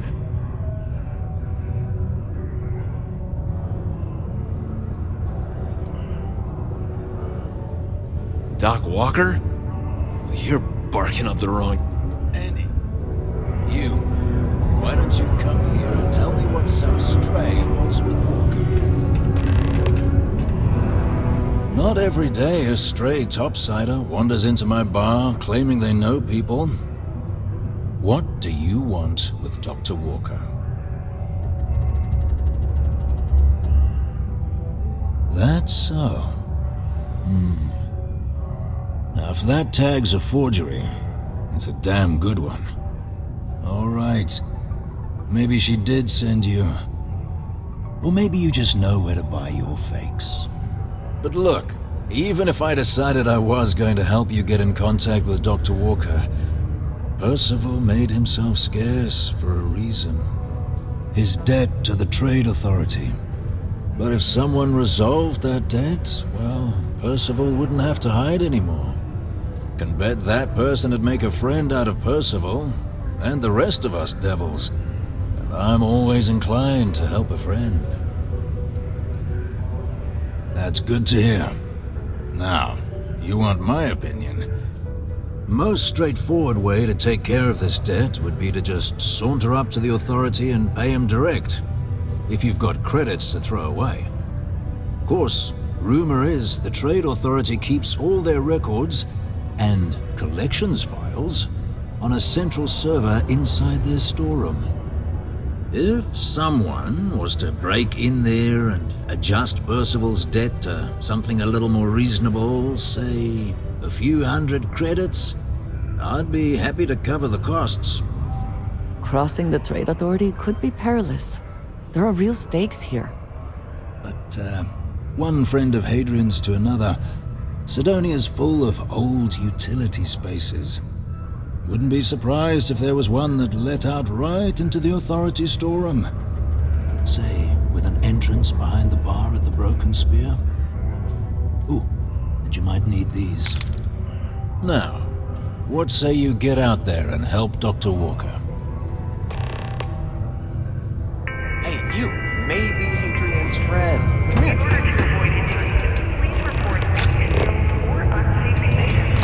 Heard you talking with Lou, so you're going to help Dr. Walker? Oh, good, good. Percival's a good guy. Listen, I know how you can do it without having to resort to any B&E. Aqueous hematite. Mars is full of it. People think it's just garbage, but Percival and I, we've been working on some projects in the deep mines. At least when he wasn't slaving away at his Trade Authority contract. But we stumbled on a way to make it useful and profitable. You give our research over to Octai at the Trade Authority, it should more than cover Percival's debt. That guy's always looking for an angle. Yeah, it does. It would be. There's just one issue. We were never able to finish the research. Spacers moved in and ran us out. Started setting up shop. Oh, I know what comes next. But if you can clear them out, I can walk you through how to finish the research. Then you can give it over to the Trade Authority. They'll get folks working in the deep mines again. Jobs come back, I become a modern-day folk hero.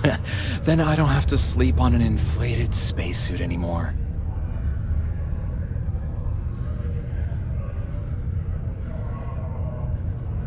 Great, great. So access to the deep mines can be found outside the city. It's not far, shouldn't even need to hop back in your ship. We'd set up right near the main drill. Taking out the spacer leader should get the message across to the rest of them to buzz off. Once you've managed that, phone up here on the comms panel and I can walk you through finishing the research.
cozy feeling. Remain alert. Best to assume we have not seen the last of these spacers.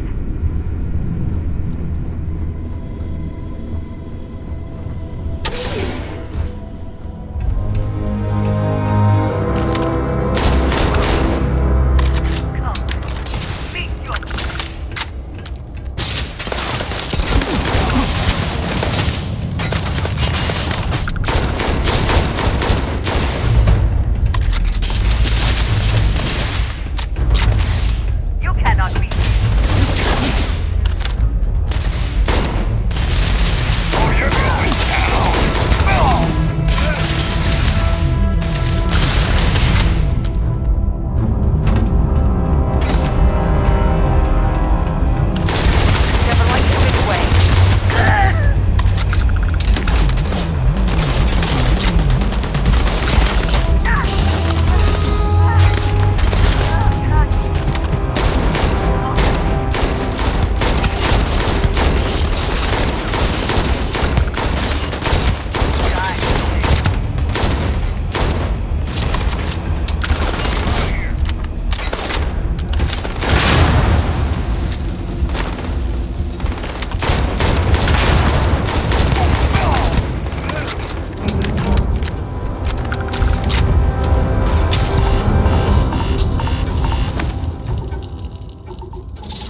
Best not to leave anything useful behind.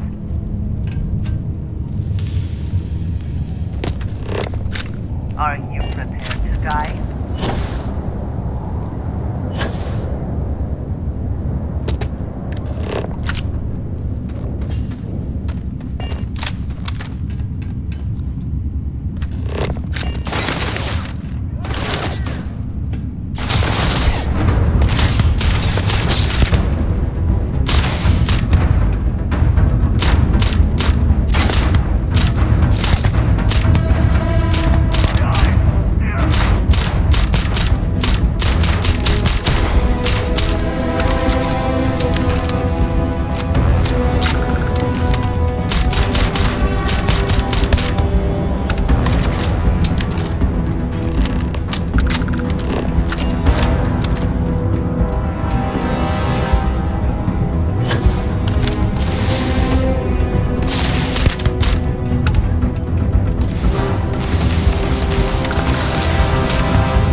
Now to finish off the research, you're gonna need to collect a sample of hematite to run through the thresher. Grab a laser cutter and head back to the chamber where you came in. Once you've got a sample, Thresher's the big machine in the next room. Passcode to start it is Ares 2330. Take care of all that, and we'll have Percival's name cleared in no time.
me see.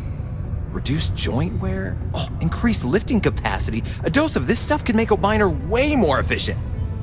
This formula's gotta be worth at least as much as whatever Percival owes. Okay, so here's what you do. Tell Octai and the Trade Authority you found a business proposal that will make miners more efficient, higher yield, synergy, you know, all that business crap. And that you'll trade it to him for clearing Percival's debt. You good at doing pitches and stuff like that?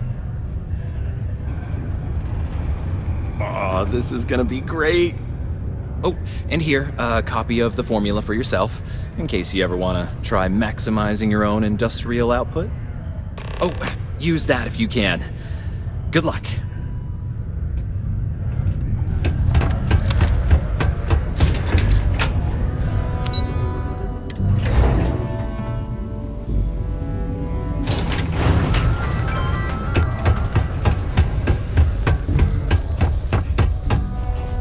Was there something else?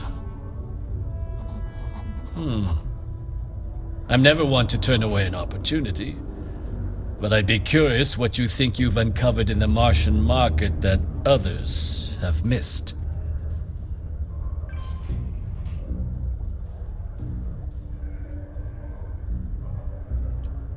Aqueous hematite, iron and wastewater. Well, I'm not surprised no one has proposed something like this before. And exactly what does this new drug of yours do?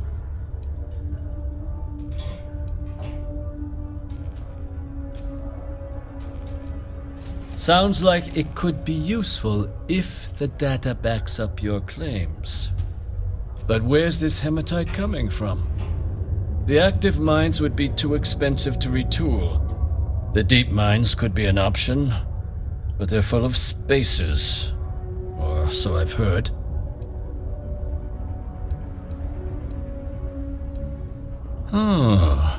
Really? Well now, that is intriguing. A completely untapped resource pool, and the sort of utility every mining firm in Sidonia would be clamoring to get their hands on. We could contract out all the actual lab work, bring on one of the hungrier mining concerns for materials, the licensing fees alone. And think what it would do for our image with the general populace. This mine, reopened thanks to the Martian Trade Authority. Very interesting indeed. And what do you want for the rights to this drug? Dr. Walker's dead? That's it? Consider it wiped. Well, it seems we have a deal then. And here, a finder's fee from the Authority. A perfectly reasonable amount for a discovery with this sort of potential.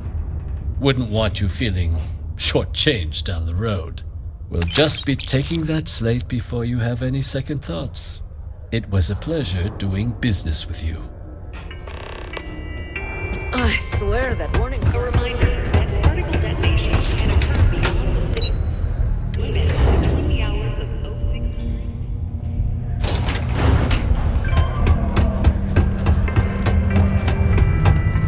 Yeah? Did you now? Fine work. My end of the bargain then, I suppose. He's holed up in the old Red Devil's HQ. Place was sealed up tight after the UC shuttered our unit, but we snuck him in the back entrance through the deep mines. Was also going to warn you about spacers down there, but it sounds like you might have already tossed those drakes. Here, the passkey. And I'll let him know there's someone he owes one hell of a thank you on their way down.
the Trade Authority.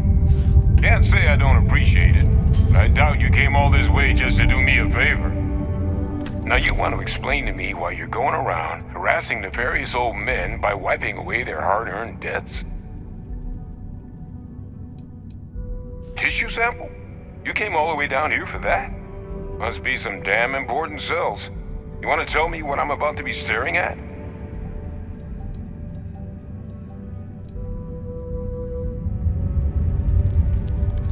Terramorph attack, huh? Not exactly sure why you'd be bringing that... Wait, Tau Gourmet? Like Tau Ceti Tau Gourmet? That's a joke, right?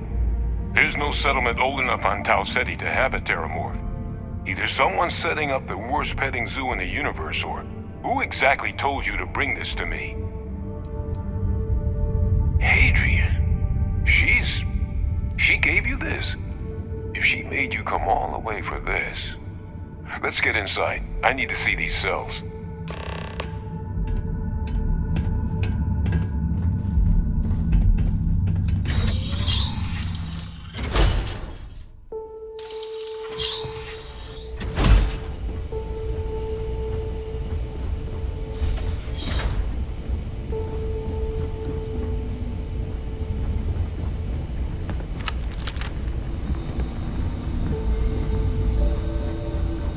Gonna ask you to not touch anything. Got some projects in the works down here.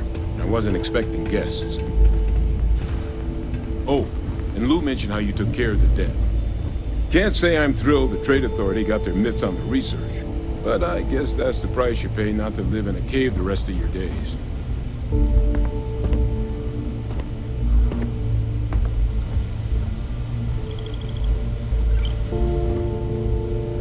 All queued up. Let's gaze into this abyss, shall we? All right, just get those cellular markers tagged. Wait. Where are the markers? This can't be right. This sample, it's Londinian. I'll need to get this all in a slate. Hadrian really gave you this sample. You're not lying to me? Because if you told me this was a hoax, and it'd be the best damn fake I've ever seen, I'd be mad and very, very relieved. Can't just humor an old man, huh? This sample, it's got all the indicators of the worst Terramorph attack in human history. I presume you've heard of Londinian. It was a city wiped completely off the map by Terramorphs. The swarms were so bad, they had to blow the spaceport and seal the place off from the galaxy at large. Not a lot of samples made it off the world from the time of the attack, but the ones that did, well, they look just like this one. I didn't detect any of the telltale signatures this specimen ever sat on a ship while it was alive, either. I don't think it was transported to Tau Ceti.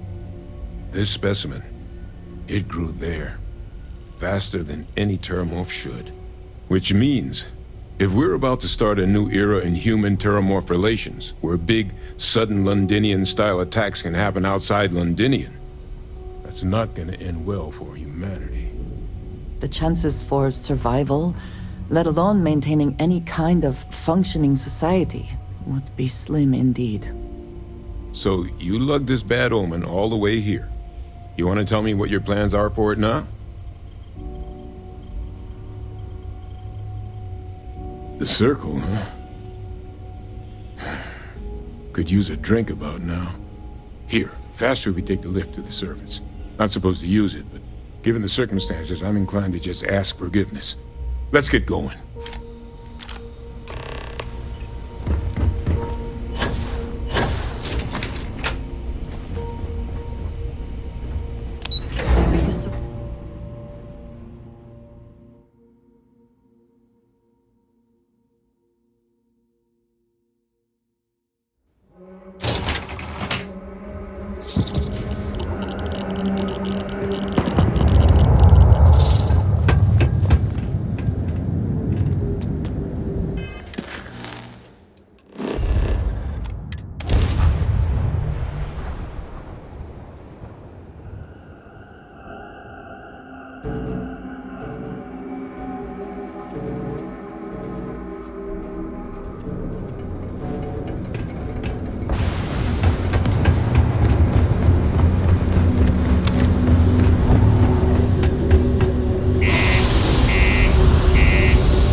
Percival.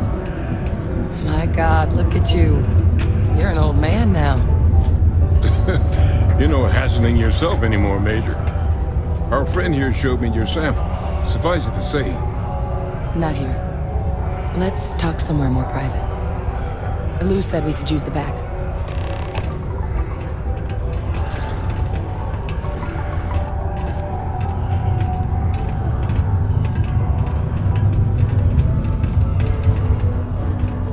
The red eyes are some badge of honor? Lou gave me the abridged version of what went down. I can't thank you enough for taking care of all that. Makes two of us. I hope it ultimately didn't end up being too much trouble. That's certainly not what I was expecting you'd have to go through. But thank you. I'm just glad you both came through intact. So, were you two able to get that workup together? Got it right here. That sample? It's an exact match for the ones from Londinian. Londinian. That's exactly what I was afraid of. Not thrilled to be the bearer of that kind of news. That's for damn sure. So tell me you've got some kind of plan for that workup. Well, right now, we've got more questions than answers. So I've been trying to figure out what it's gonna take to access our old Terramorph data. Good place to start. What'd you find? It's in the archives. The Armistice Archives? Doesn't that mean we'd be dealing with the Cabinet? And the Freestar Collective? And House Varun somehow? Guess we can kiss that approach goodbye. I didn't think the Cabinet would be willing to hear us out either. But I called in some favors. They've agreed to hear us out on 2 conditions.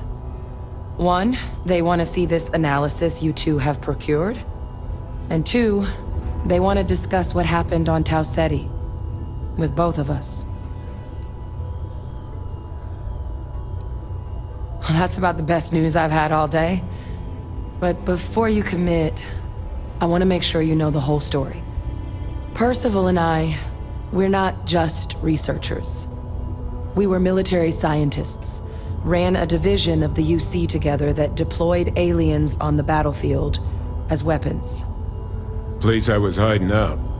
That was our unit's home base. After some early fits and starts at other facilities, the place eventually became the heart of UC xeno-warfare. A practice that's been banned ever since the armistice went into effect almost 20 years ago. And the UC military cut us loose for what we'd done. Oh, well, that means a lot. It's not something I'm exactly proud of.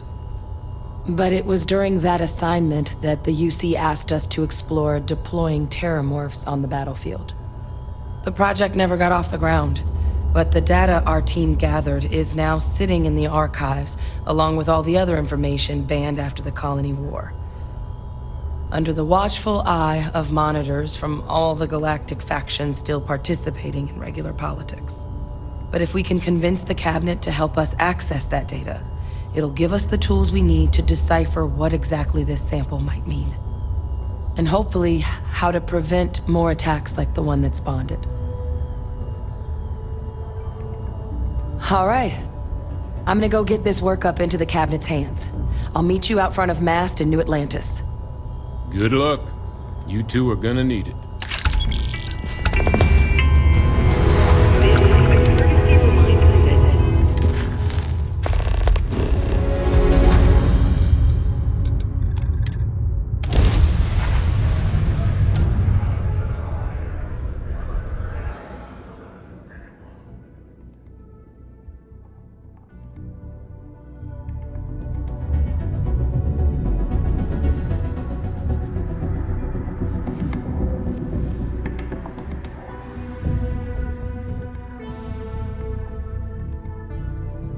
Do you have a favorite restaurant here? Mine is currently Whetstone, but it changes.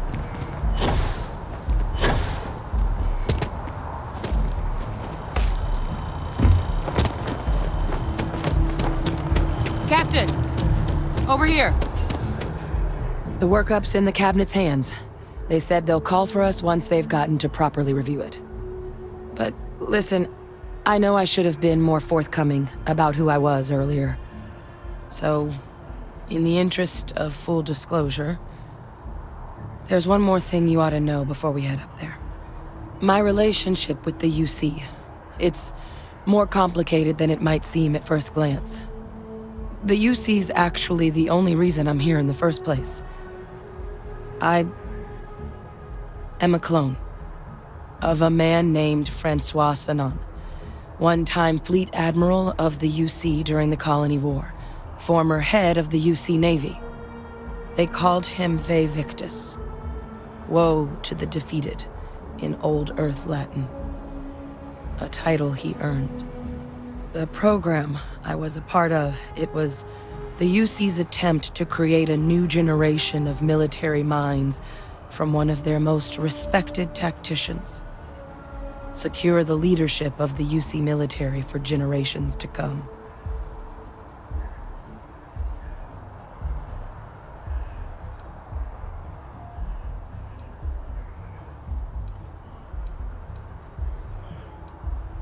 I'm getting there. The man I was cloned from, my father, was executed for acts he committed during the war. The man caused a lot of death on both sides. Freestar Collective and UC. Military and civilians. And the things he did, well, they're a part of the reason the UC and Freestar Collective aren't really on great terms to this day. So my involvement, it could be another obstacle they throw at us up there. I just wanted you to be forewarned.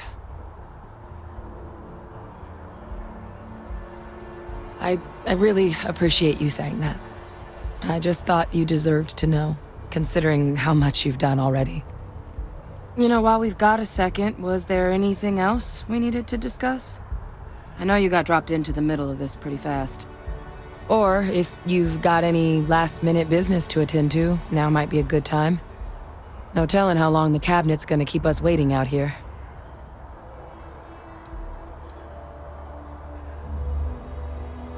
Eye strain from the amount of reading I've got on the horizon if we succeed. The Terramorph project never went anywhere. It couldn't. They're deadly creatures, but they aren't xenoweapons. The cabinet not opening the archives is probably a bigger risk than them handing over the files. That data itself isn't dangerous, which probably wouldn't be a bad point for us to bring up, should the opportunity arise. That's actually a souvenir from my time on Mars. The Red Devils unit I was a part of, they were founded by recruits who'd worked some of Mars' deepest mines. Folks used to adversity. The dust at those depths, it seeps into everything. The human eye included. Where the name Red Devils came from in the first place. It became an unwritten rite of passage that anyone wanting to enlist with the Devils had to do a stint in the mines before they could join up. The Devils were always talked about in such revered tones during my training, so as soon as I was old enough, I signed up. And the eyes were my parting gift. I mean, we never spent a lot of time together. He was too busy being Fleet Admiral to deal with kids. I was raised by a pair of guardians instead. Until his defeat during the Colony War, though, he was known as an extremely effective commander. Savvy. Perceptive. That mind opened a lot of doors for him. And for me, too. But Vae Victus, for all his ability, was heartless. Ruthless to a fault.